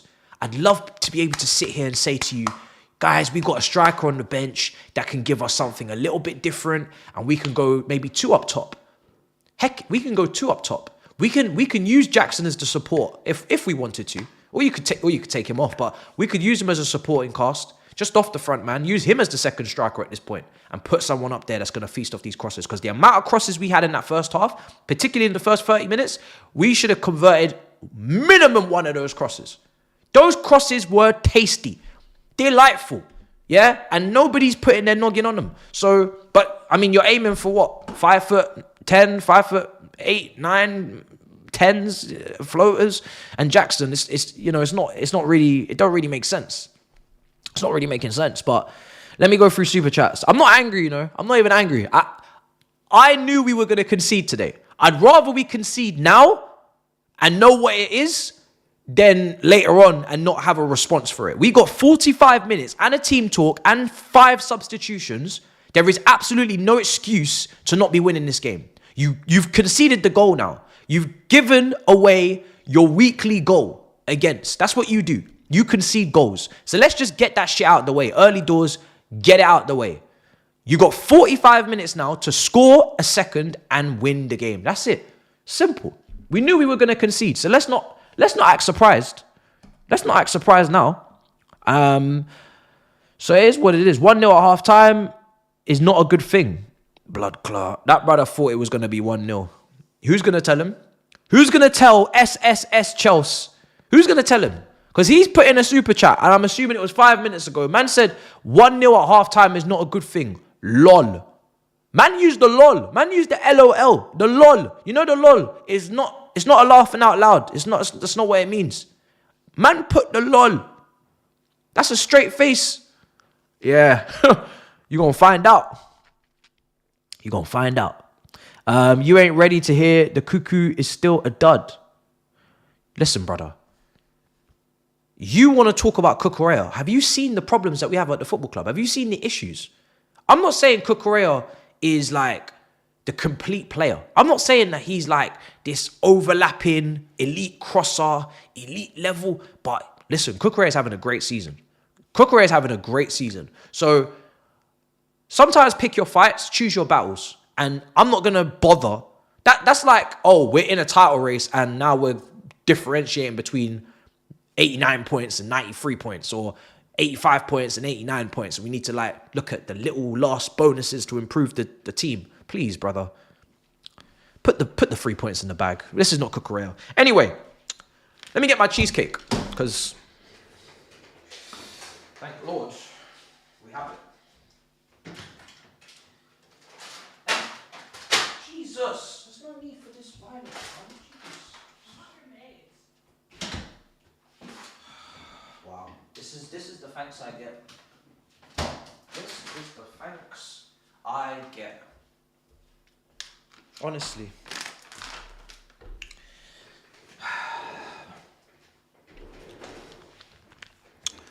All right, we're back in business.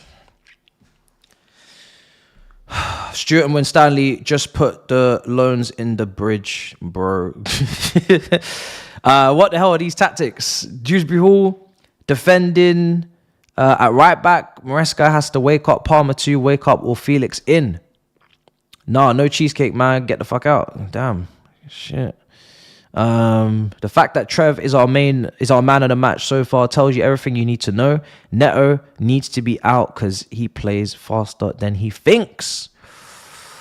He did stumble upon the ball at one point, yeah. Garnacho to rescue the Blues, 70 mil and deal. Shut up. Shut up.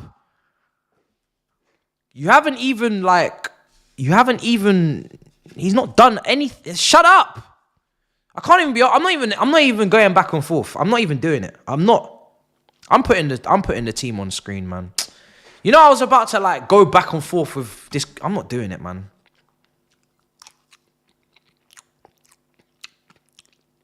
That's good shit. I'll be real. That's good shit. I'm not doing this.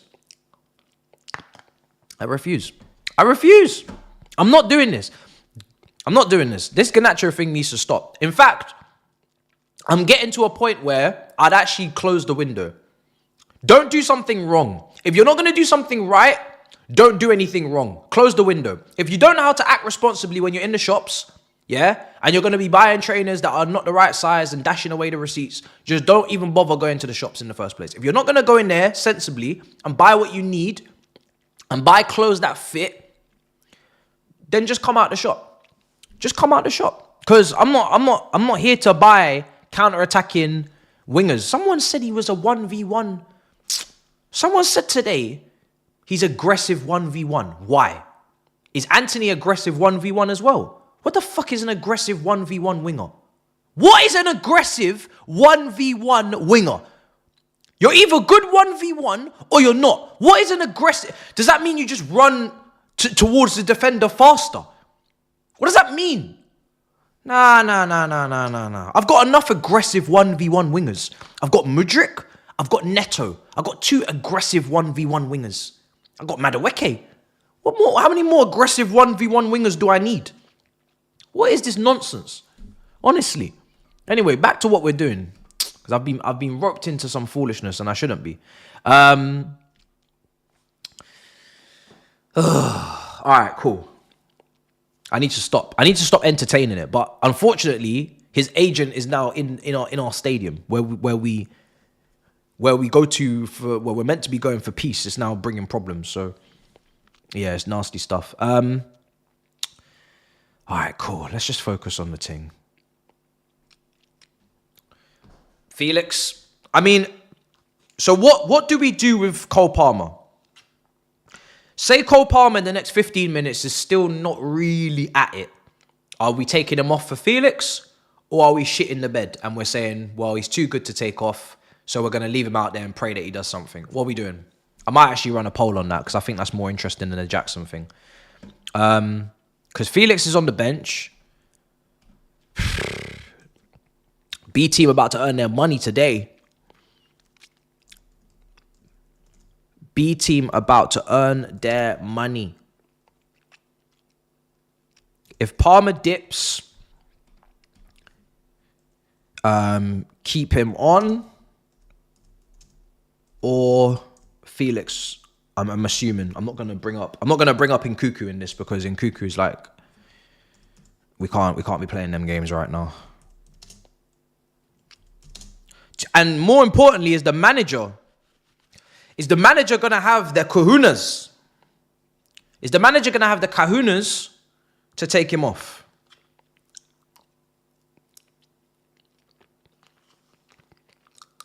And the thing is, you can move him to a different position. I know a lot of people are like, oh, he plays in the 10, he must.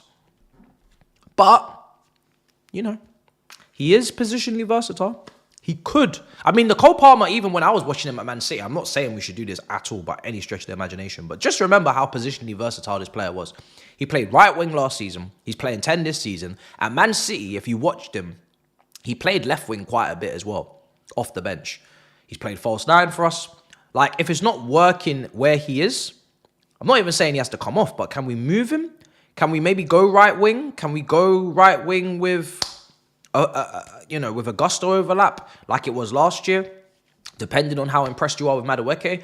I don't know. I would just like to be able to mix it up a little bit more. But Felix is trash. Keep Palmer on. Sancho on for Neto.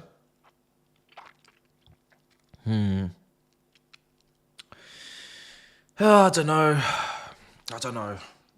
Should be 2-0 up, guys. That's the story of the first half. Just like it was against Bournemouth, just like it was against Palace. At Selhurst, we should be 2-0 up. We should be 2-0 up, man. Let me take a look at our statistics. I'm really worried. Shit, is the game kicked off? Second half. That might have flew by faster than I expected. Okay, we're about to kick off. I don't think there's been any changes. No changes. Second half time is coming up. I don't think there's any changes.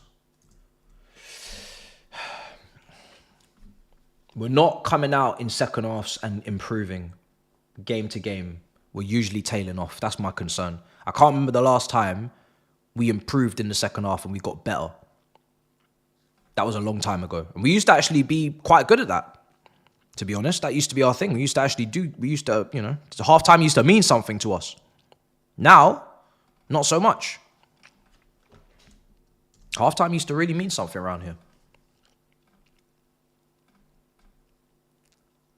So, let's see. I don't think any changes have been made. I'm gonna have to redo that timer.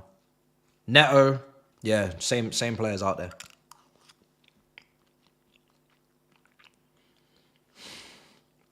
This is unreal. I needed this. If all else fails, cheesecake.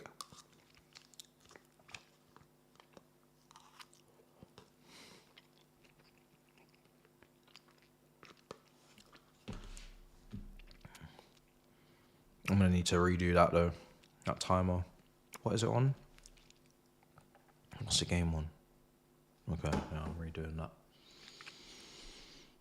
Man, I really hope these players do not bottle it mentally, man. Get your foot on the ball and start dictating and controlling the game like you were in the first half an hour. Do not let Wolves come on your turf and step to you. You dictate today. That's what I need. You dictate. Do not let Wolves step to you on your own turf. You need to take control of this game in the second half, and you need to find a way. Do not let Wolves, with their confidence, come and start running the game. Because that's when I'm really going to get worried. That's when I'm really going to get worried. I don't know if the gaps are going to be there. I don't know. Let's see what Wolves' plan is. But Mudryk going out wide. We can't afford to concede. Concede now, head loss. Head loss in the fan base if we concede. We can't go 2-1 down. I don't trust us enough to get 2 goals, to come and win 3-2. I don't trust us. That can't be the script.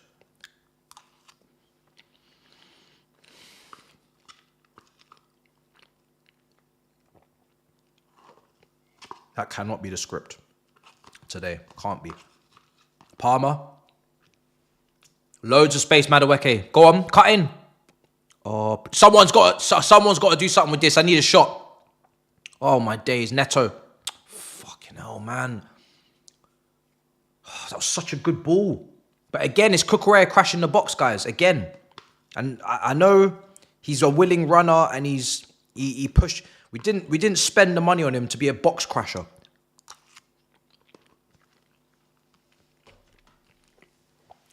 A left back should not be crashing the box in a top team.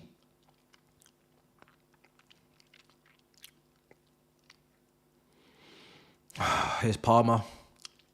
Madueke again. Shot, save, straight at the keeper. That was so nice. Holy shit, that was a nice cake. We need to stock up on them.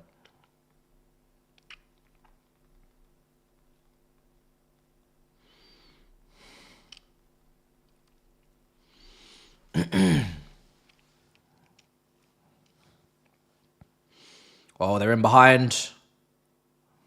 Corner. Cunha. As it stands,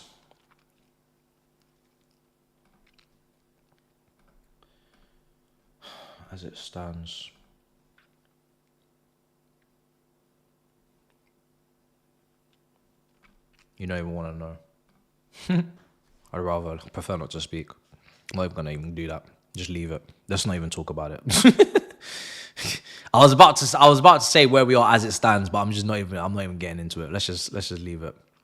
Ooh. It's who we face next that makes it all the more nasty. So it's just better to just not say anything. Honestly. Drewsbury Hall. Madueke.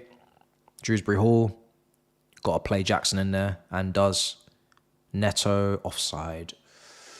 Oh.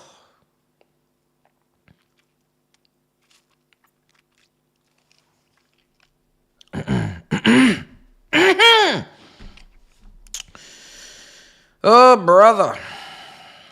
They got it round the back.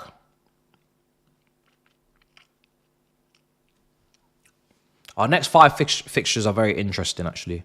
After this, we're away to City. Then we're at home to West Ham. Obviously, Graham Potter comes back to Stamford Bridge. Then we're away to Brighton after playing them in the Cups. We got Brighton away back-to-back. Yeah. Then we got Aston Villa away and then Southampton at home. That's the fixtures. Very, very nice blend of teams in terms of where they sit in the table. Very good blend.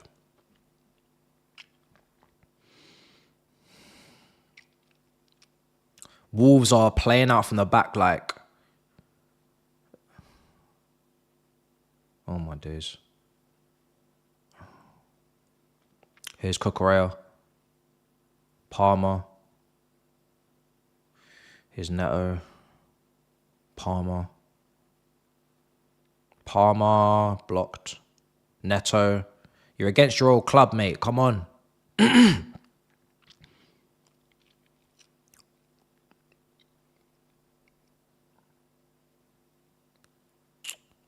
James.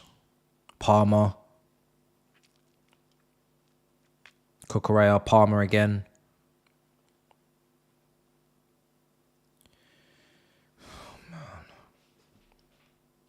Caicedo. Oh, Trevor. Neto, you're in a pocket. Cucurella. Back post, Madueke.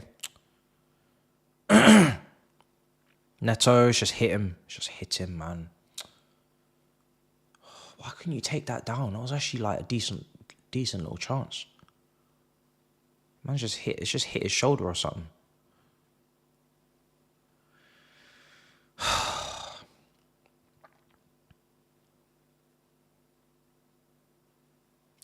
If we don't win this, man, this run of results is so disgusting. It's actually revolting. Nauseating. If we don't win this game, it's nauseating.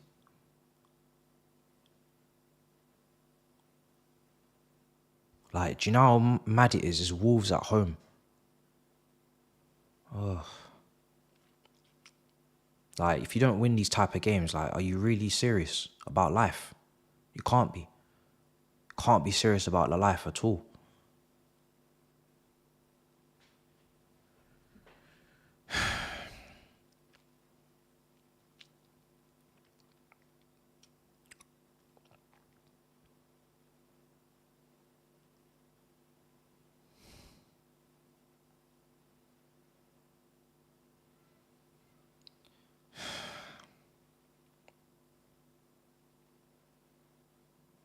All them brain cells on that bench. One of them better think of something. Honest to God. Sanchez coming out to collect. Right, let's counter for once. Let's actually break on them. Come on. Mudryk doesn't know where the ball is. Oh my God. Oh, God grief. Oh.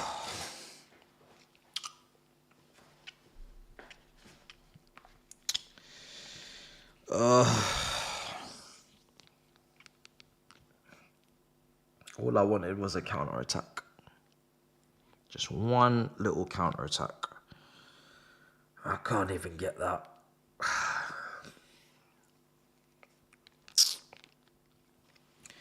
There's an art form to counter-attacking, and we've not mastered it. There really is an art form to it.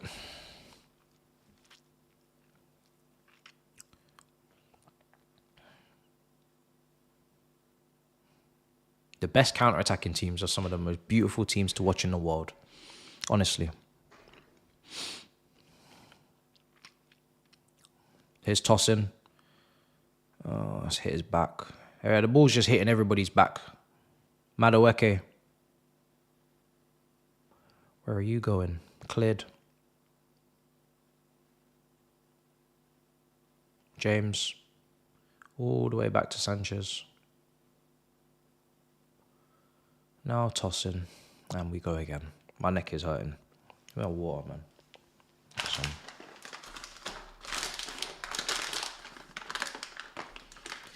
Cole Palmer.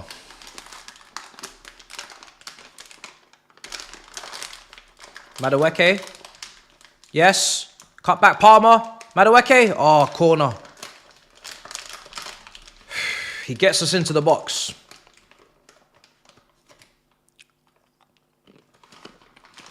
That's the one thing I will say about Mudryk is he does get us into the box.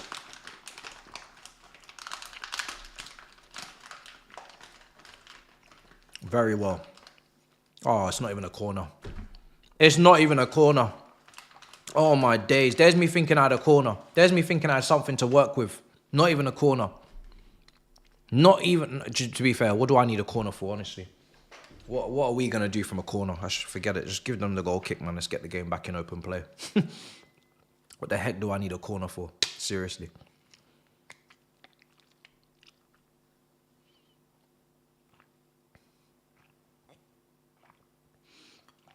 Ball in. Cleared.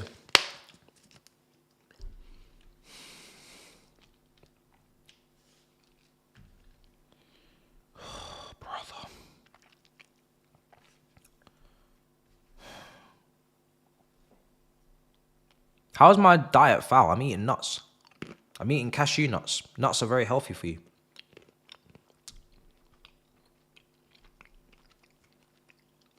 Right now I'm eating nuts, bro. That is mad. No, you're a dickhead.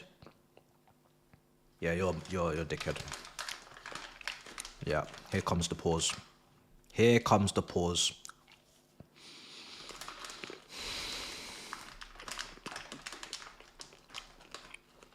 Oh, shit. Oh, thank God for Sanchez. Yep. Walked right into that one. If he did that on purpose, fair play to him. Unbelievable chance creation if you did that on purpose. If you did that on purpose, that is a Ozil pass when you can't even see the player making the run on the screen. That is the level of chance creation that you just did if you did that on purpose. Man saw me eating cashew nuts and said, yo, why you like, bruh, fair enough. Fair enough, bro. You're 2, 3, 4, 5 steps ahead of everybody else. Fairs. Fairs, bro.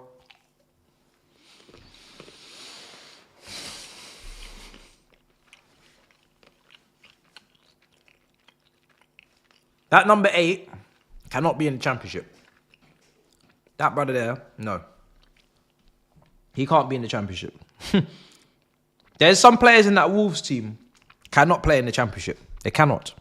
That João, is it João Gomez? Yeah, João Gomez. He cannot. He cannot. Him, Cunha, and Nori. Out Nori. Those 3, no. No. No, no, no.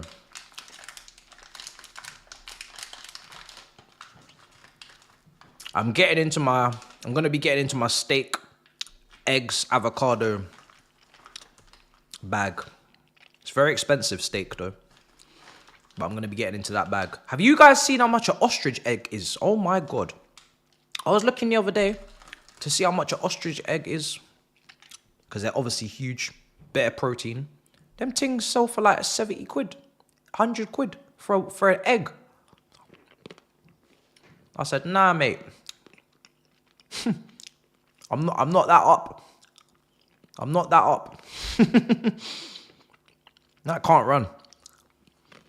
Out Nori. Wolves are starting to get confidence now.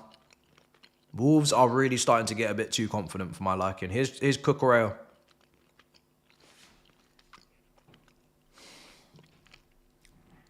He had Neto outside him. He's gone to the right instead. Mudryk. Cross is going to come in. Flicked on. Cucurella. Yes! Come on! Yes! How on earth is this guy becoming one of our biggest goal threats? How? How is this guy becoming one of our biggest goal threats? Is that not nuts? That is nuts. He's got better box movement and anticipation than our striker right now in the box when it comes to being on the end of crosses. Because Jackson's never on the end of any of these crosses, if you haven't noticed. Never on the end of any of these crosses. Our left back has better box movement and anticipation and separation than anyone. And he's the one that's getting all the chances. Great flick on from Dewsbury Hall. This is ridiculous. This is crazy.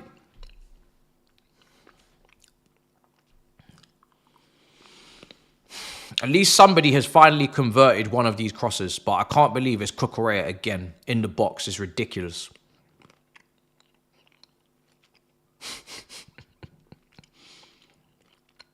So ridiculous.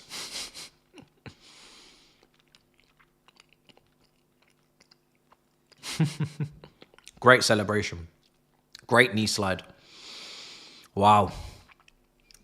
Marcus Alonso, regen, they're saying. Yeah.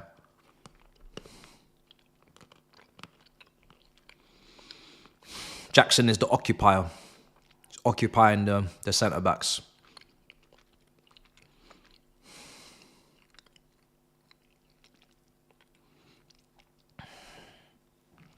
It's him that he needs a goal, though.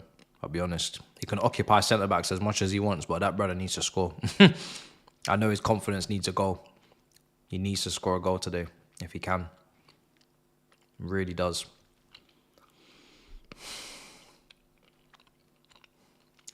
I don't think it will go down as an assist for Mudryk because it was flicked on by Dewsbury Hall. I'm pretty sure. He got the last touch, so... But yeah, we need to get a third. I need a 2-goal cushion. Because it was looking a bit in the balance a little bit. Wolves were getting a bit above their station. They were getting real excited.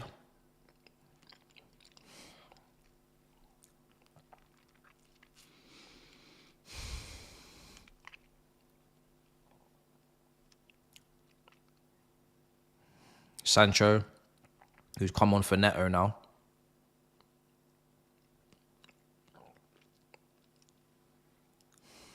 It's Chalobah. Caicedo, Cucurella.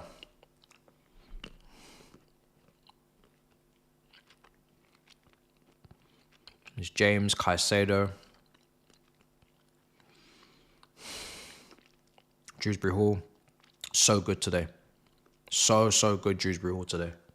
So good. And Chalobah as well, man. Didn't really feel like we had to go all the way back, but I'll take it. Just got to get out of here with the win. Oh, unlucky. Cucurella following it up, good. Right, Sancho.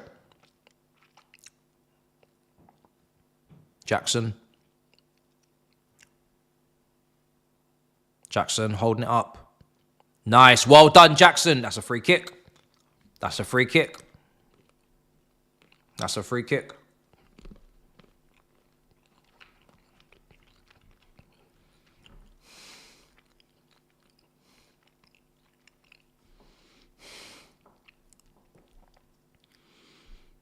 $64 now. Got a nice. We need to get this third goal, man. We need to get this third goal. This could be a good second half for us. I don't know what the plan is. Tosin's come over to speak to Palmer. So he's obviously going to now have to aim for him.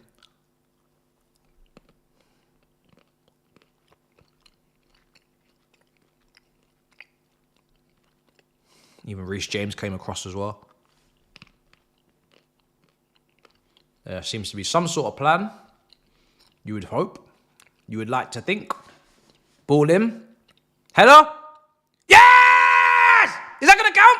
Yes! Come on! Come on! Now that's game over. Now that's game over. Now that's game over. Come on! Now we're talking. Now we're talking 3 points. Now I can say, I feel like, yeah. Now we're talking. Mudryk celebration is crazy. Come on. Thank the Lord. Thank the heavens. We looking like we're on it now. Second half. Chalobah. With the assist from the header. Look at this again. Heads it down. I think it's actually going in. Mudryk is just taking it. I don't give a damn.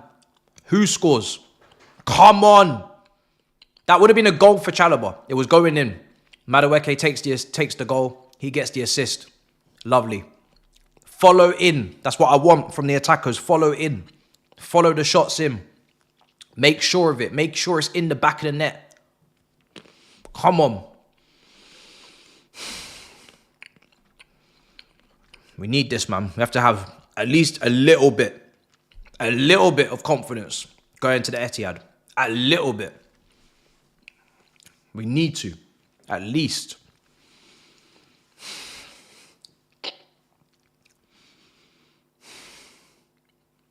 Now this is more like it. This is more like it.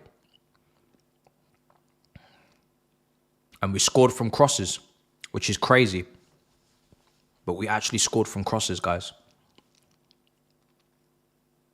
We actually scored from crosses. And it's purely because we've put high numbers in the box. We said, yo, we're going to crowd this box. We might not have the aerials, we might not be aerially superior in open play. In that moment there with Chalobah, we were good. We had that with the centre-backs. But we're just flooding the box, making sure that there's loads of numbers in there. And that's all you can do. If you haven't got it, if you haven't got the skill set, then just make it absolute chaos. Make it chaos.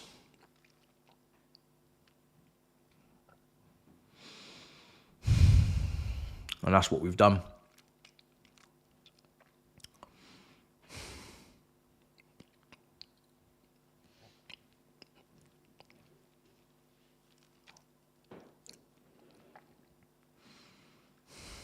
James.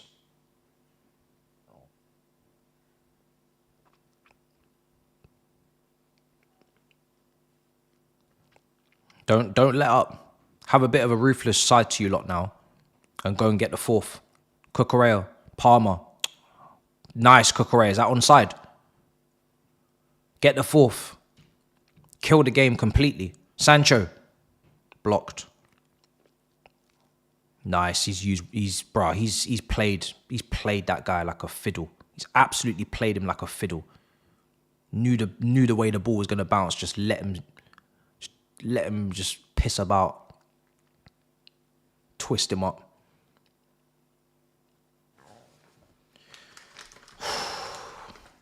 Yeah, maybe Palmer can come off for Felix, but I don't know. I want the fourth anyway, but I get you. I definitely get you guys.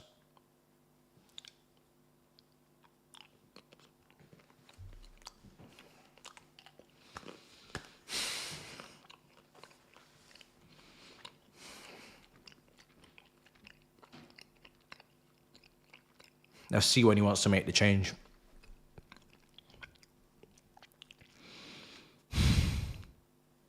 Let's see.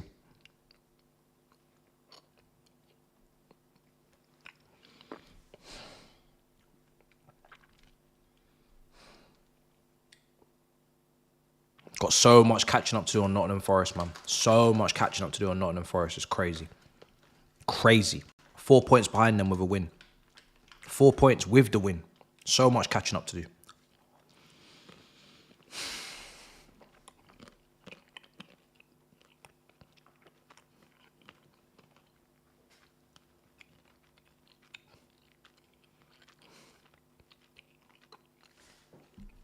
Free kick. Sorry, man. I'll stop munching. I was just really hungry. 69, man. 70 minutes now.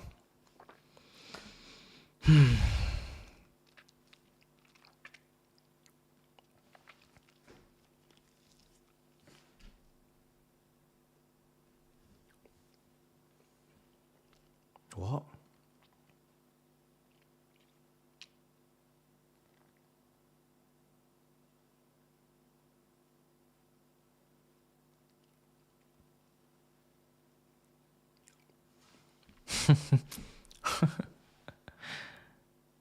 My girl said to tell you lot that she's not mean. She's making ribs. After the whole cheesecake gate. 20 minutes. Hold on. Cobham. Chalaba. We're going to talk. Oh my God. Yeah, you're doing madness now. She's doing madness. Yeah, it's mad. The day's improving. The day is daying, bro. Yo, the day is daying, bro. The day is daying. Oh man, she made me a hot chocolate. The day is daying. At half time, we didn't have nothing. Now, we got nuts. We got hot chocolate. We had cheesecake. We got 3 goals. Hey, life is lifing now. It's different. No, I'm gassed. Life changed. 45. This second half, life has changed, bro. I'm feeling, I got water. Life is changing. This second half has changed. It's changed my life.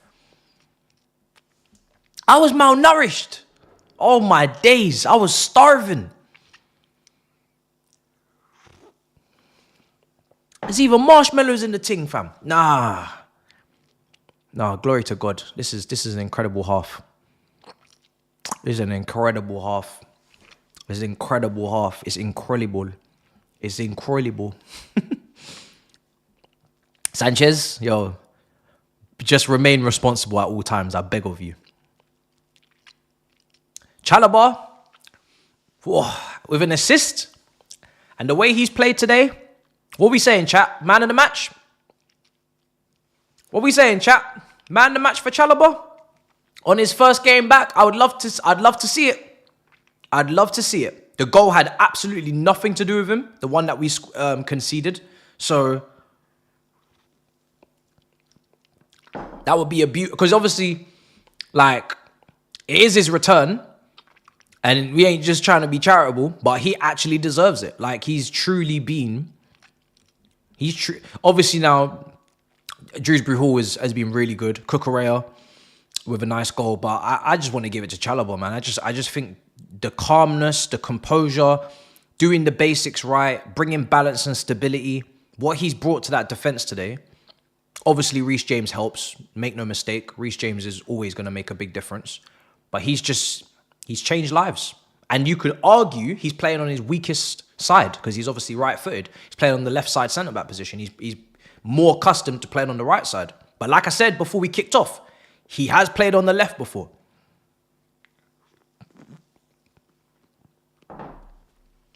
He has played on the left. And if listen, long way to go, long season. He had a great back end last season under Poch. But if he performs well to the end of the season, I don't want to see no bullshit from this board. I don't want to see no bullshit. If he plays well and he's earned the right to be here with the catastrophe that is our defense, I don't want to see no bullshit. Yeah? I don't want to see no bullshit. But I will see it. We will be there. The bullshit will be there. So we gonna sell. We gonna sell. We gonna make our profit. So yeah, unfortunately, there is only one outcome. Go on, Cucurella. Cucurella's going for it. Woo! Yeah, big sixes tonight, 10:30. I'm redirecting you there after this. I'm doing my review, and then I'll see you there at 10:30. I'll see you there at 10:30. When Colwell comes back, to be honest, Chalobah probably plays somewhere else in that defence because he wouldn't usually be left side centre back. I'd say right side because Fofana's been injured and that's been a problem for us, or he could even play in the middle. If James can stay fit, then it's between Chalobah and maybe Tosin for the middle. If Tosin's playing well, then maybe he goes to the left and maybe Colwell's on the bench. I don't really give a damn. I don't really care. If Colwell's on the bench, then that means we're leveling up. That means we must be in good form, you know? So if he's on the bench because he's not holding the offside trap right or he's had a couple lapses of concentration, no problem. Meritocracy. Welcome to meritocracy, motherfuckers. Welcome to meritocracy, motherfuckers.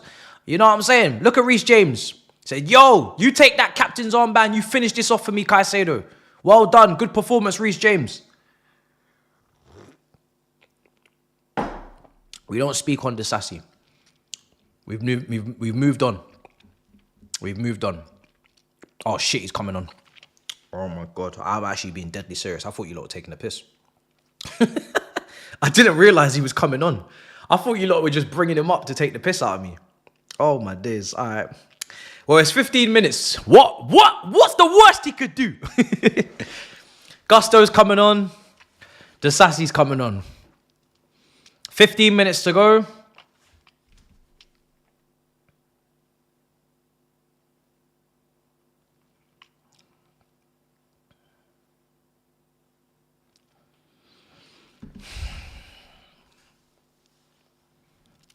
What's the worst he could do? I'm sorry, I shouldn't be saying shit like that. It's not even funny as well. Like, we actually are not chill guys. We were chill guys. We can make jokes when we're chill guys, but we're not chill guys anymore. We actually need these 3 points. Like, our lives dependent on it. We need these 3 points like we need water to drink. Like we need food in our bellies. Yeah? Like we need a roof over our head. It's not a joke. I shouldn't be joking. It's not funny. To be honest, it's not funny at all.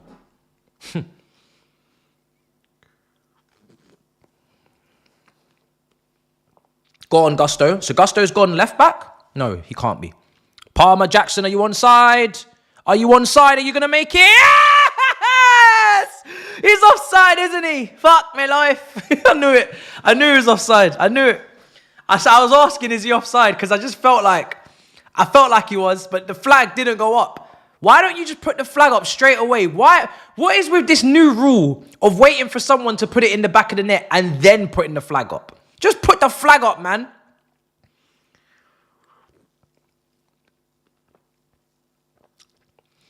I knew it, man. Man was getting all excited. I was like, yo, Jackson scored. He's got 10 goals for the season. Yay. Man's on double figures. We can move on. That's another thing that I'm thinking of. This is why I want Jackson to score as well. I need that brother to get into double figures ASAP. You need to get into double figures ASAP. Your peers are leaving you behind. You are being left behind by your peers, by your friends. Yeah, by your associates. You need to score. We're getting into different convos now. Different calibers of strikers are operating on these single-digit numbers, and I'm not trying to be here. I'm not trying to be with these men. You know what I mean? Oh, shit. Here come Wolves. Cut back, cleared. Well done. Mudryk, that's poor. That's very, very poor. I'll be honest. We're 3-1 up. A little bit of maturity in your game. Try and actually retain possession. There's no need to be giving the ball away. Because now we got Sanchez diving across the goal, making big saves. No need. I need these young players to use their brains. We're 3-1 up. 1 goal conceded and the whole of Stamford Bridge will shit themselves. When you receive the ball, ball retention, ball fucking retention. Yeah? I don't need no more special shit. We're done. Finish, lock off the game. 3-1 win. No one's asking for nothing else now. Lock it off. I don't want no more surprises. It's nobody's birthday. No more surprises. Lock off the game. Lock off the game. Use your brain, man. This ain't the time for no foolishness. You need to learn to lock off games and say, yo, that's it. No more goals are going in today. That's it. We're done.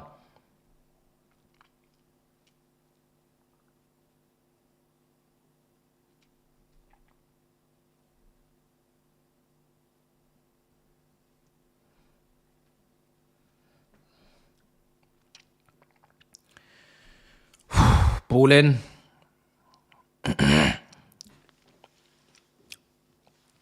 10 minutes to go. Ball's coming in again, headed away.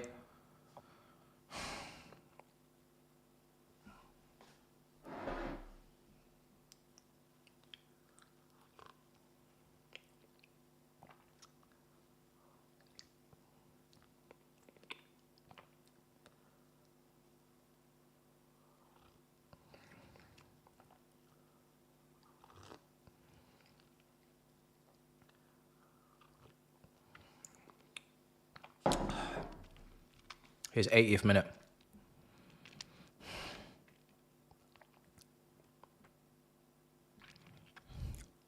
Sanchez.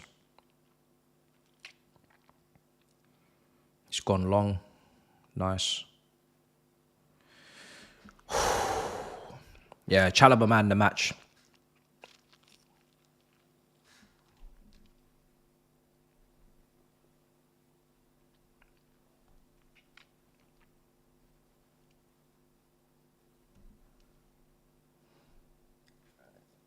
I think Felix could come on for Cole Palmer if we're rotating how we should. Not really sure why Palmer needs to be out there now. And now the sub's coming. Just feel like he doesn't need to be out there anymore. Brother, if I'm making you want to get a hot chocolate, you go get that hot chocolate, brother. You know what I mean? Don't deny yourself. Don't deny yourself. So Felix is coming on. Tyreek George is coming on. Chelsea about to make 2 changes.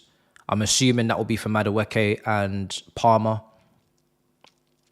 You could make a case for Gu to come on for Jackson if you want. I wouldn't mind. That's more than fine by me. Get a bit of extra energy in the front line.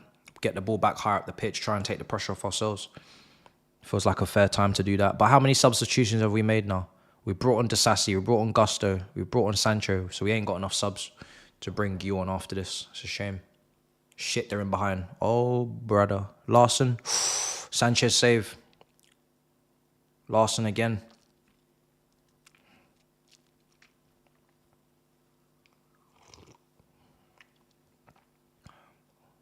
No, Cunha. Cunha.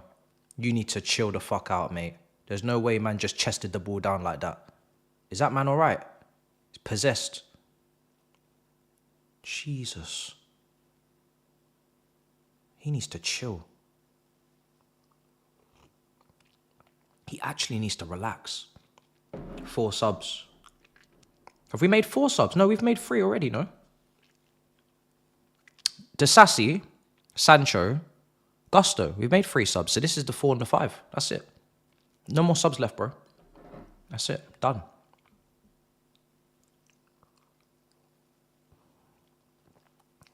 I'm glad he's making all his subs as well. He needs to make all of his subs. All of them. Got a big game this Saturday. This Saturday is a massive game. We have a real, and I said this really at the start of the season, which was funny. But we have it's a bit different now, but we could still, you could argue if we went there and won, it's a statement for top 4 to say, yo, we're back. We're serious again. I know we had our blip, but we're gonna go to the Etihad and win. All right, cool. We're trying to be serious again. Like we're trying to fix things. It's an opportunity to send out a little bit of a message if they could do that. It's a big game, especially because City are direct competitors as well, which is weird and mad, but it's true.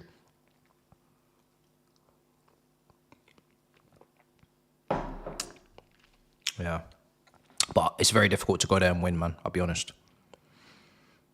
I'll definitely take a point. Here's Sancho. Should have passed it. Oh, of course. He had to do the little nutmeg. Oh, dear.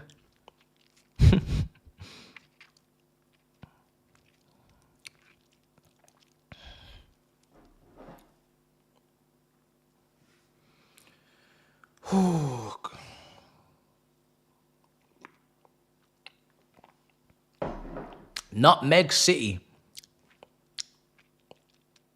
There should be a tally of who's done the most nutmegs in the league this season. There should be a nutmeg table. I'd actually be very interested by that. I don't know if I'm the only one, but I do want to know who does the most nutmegs in the league. I really do. Nutmeg is something like, is always, when you were growing up, if someone was nutmegged, everybody else would start screaming, running around. Oh my God. Like, it's just one of them ones that, it never gets old, man. It never gets old. Even in the rondos, to be fair, even in training, if you get nutmegged, even the players, they'll cook you. Professional players will be cooking. Here's Madueke. Oh, sorry. Madueke's not on anymore. George. Oh, I forgot he was taken off. So George is on the right wing. Cucurella. I don't even know what position Cucurella is even playing anymore, I'll be honest. I have no idea what position Cucurella is playing. That guy is on the right wing.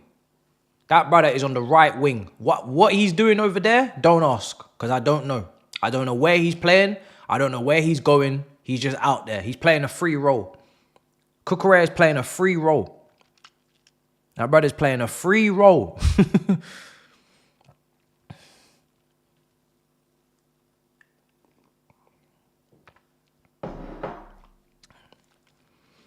Man said, go out there and have fun. Sanchez really, really wants to have a moment, doesn't he? Jesus Christ. That mad pass. Gusto. Caicedo. Now we've got Felix. Gusto again. Sancho. Passes a bit short. Still keeps the ball. Ball retention from Sancho is absolutely excellent as always. That is the one thing that brother does. Keep the damn ball. Yeah, I was about to block him myself, but you guys got there already.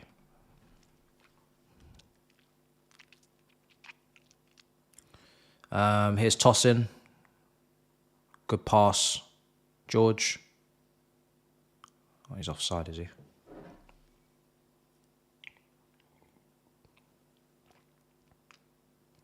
Yeah, these are strange people. These are strange people.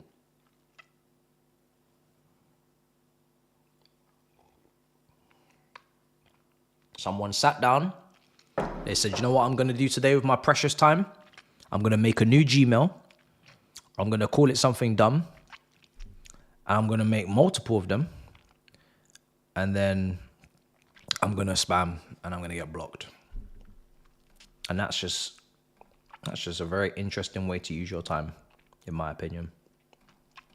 But I won't let it carry on because I'm going to put the dirtiest little slow mode in right now. So you can't even spam, so.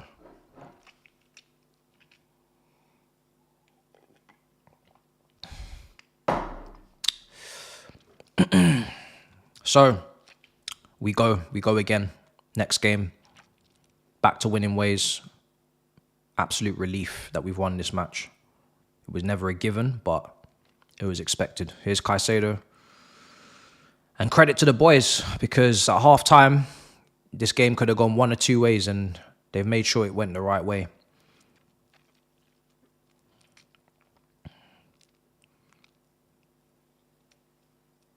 They've made sure. Now, I'm pretty sure somebody... I don't know what I predicted for Big Six, but I'm kind of finished now, I think. If someone's predicted 3-1, and I'm pretty sure someone has, I'm in trouble.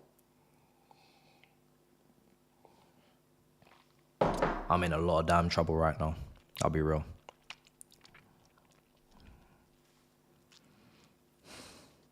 Here's Sanchez. Yeah, the fake Tobes. Yeah, bro, it's just bare fake accounts. I don't know what's happened. Like, turn of the year, all these guys are just popping up now. Oh, Felix. Fucking hell, Felix, man. Don't start this shit, man. Just keep the damn ball. What's wrong with you? Like, that's where people get pissed off with you. You get the ball. There's an option to your left. Just play it. You don't need to nutmeg someone every time you get the ball. Use your fucking brain, bro. Just play the ball out to the left. Sancho's right there. Just pass it to him. Keep it simple. Keep the ball. Because that's where people get pissed off. Keep the ball. Let's be professional now, yeah? We're 3-1 up. No wins in what? 5, 6? Let's not take the piss, bro. Let's be professional.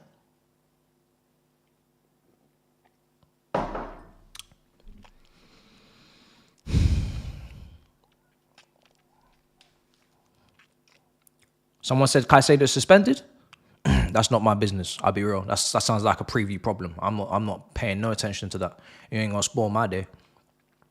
You're not gonna spoil my day today. Nope. No sorry. No sorry. You're not gonna do it. Man, how many accounts are you gonna make, man? It's just getting sad.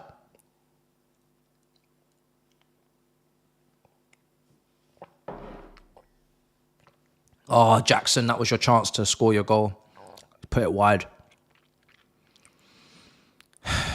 When is that goal coming, man?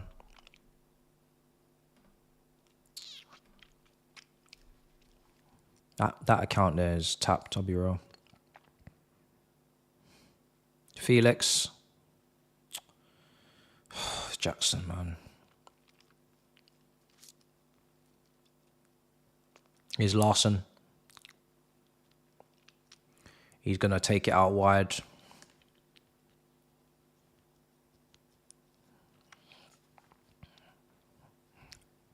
If Jackson finishes this season on like 13, 14 goals, yeah, we need to look at a serious incoming up front. Because next season, I'm sorry, but it's title charge time. It's time for title race. I'm not leaving nothing to chance. I need a title race next season. I need a title. That's what I'm aiming for. So we need to start getting a move on. Bro, this brother is actually deranged.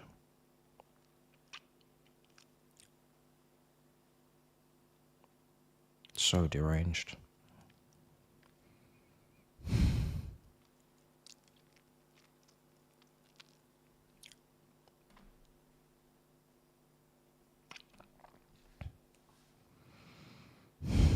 Jesus. Anyway, here's Gusto. Free kick.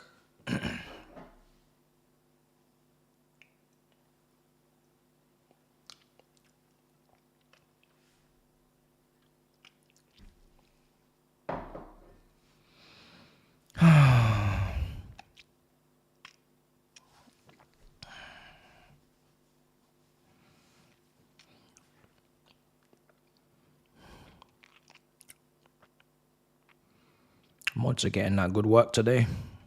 Has he been given man of the match? Chalobah? Has he been awarded? Not yet. I haven't got any comms on, so I can't hear anything.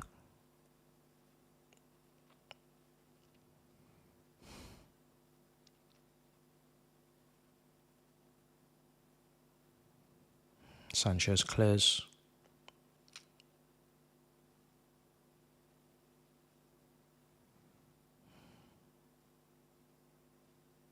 Free kick.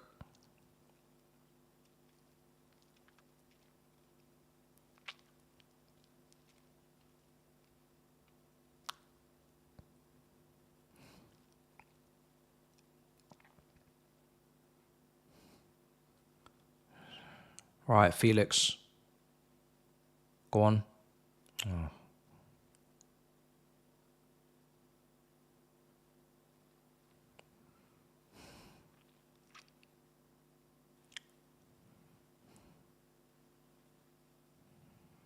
Gusto intercepted. Right, this game's gonna come to a close very, very soon. Oh, this game's gonna be coming to a close very, very soon. And it is job done in the end. Job done.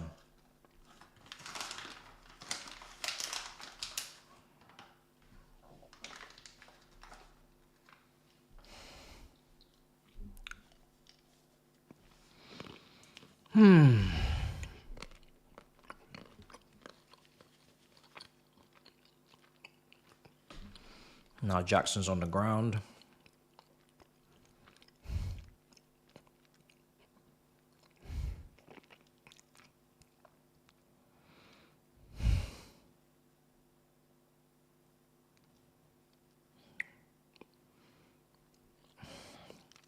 I don't know who's suspended and who's not for City. I have absolutely no idea.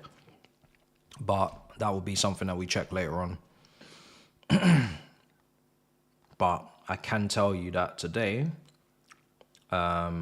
Sanchez got a booking, Caicedo got a booking, and Tosin got a booking.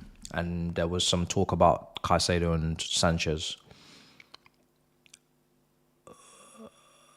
But yeah, let's get into what's going on there. We'll get information on that pretty quickly, to be fair. I'm sure they'll be all right. Because last time I checked, their yellow cards were from a long time ago. So they must be resetting now. Especially Sanchez. He was being like one booking from a suspension for months. But yeah, game over. 3-1 win. Very good second half performance in the end. They stood up because it was looking a little bit mad in the half time after that goal conceded. But we managed to pull ourselves together and actually respond. And to be honest, I didn't expect goals to be coming from crosses. But hey, when you put enough bodies in the box and you create enough chaos, anything can happen. And that's exactly what we got today. So, well done to us. But I'll do the review. Got Big Six at 10:30. I'm going to redirect you there. That's in half an hour. But I'm going to do the review, get that out, and then we'll move Man City on Saturday. So yeah, smash up the likes, guys. Subscribe. And I'll see you guys next time. In a bit, people. Peace.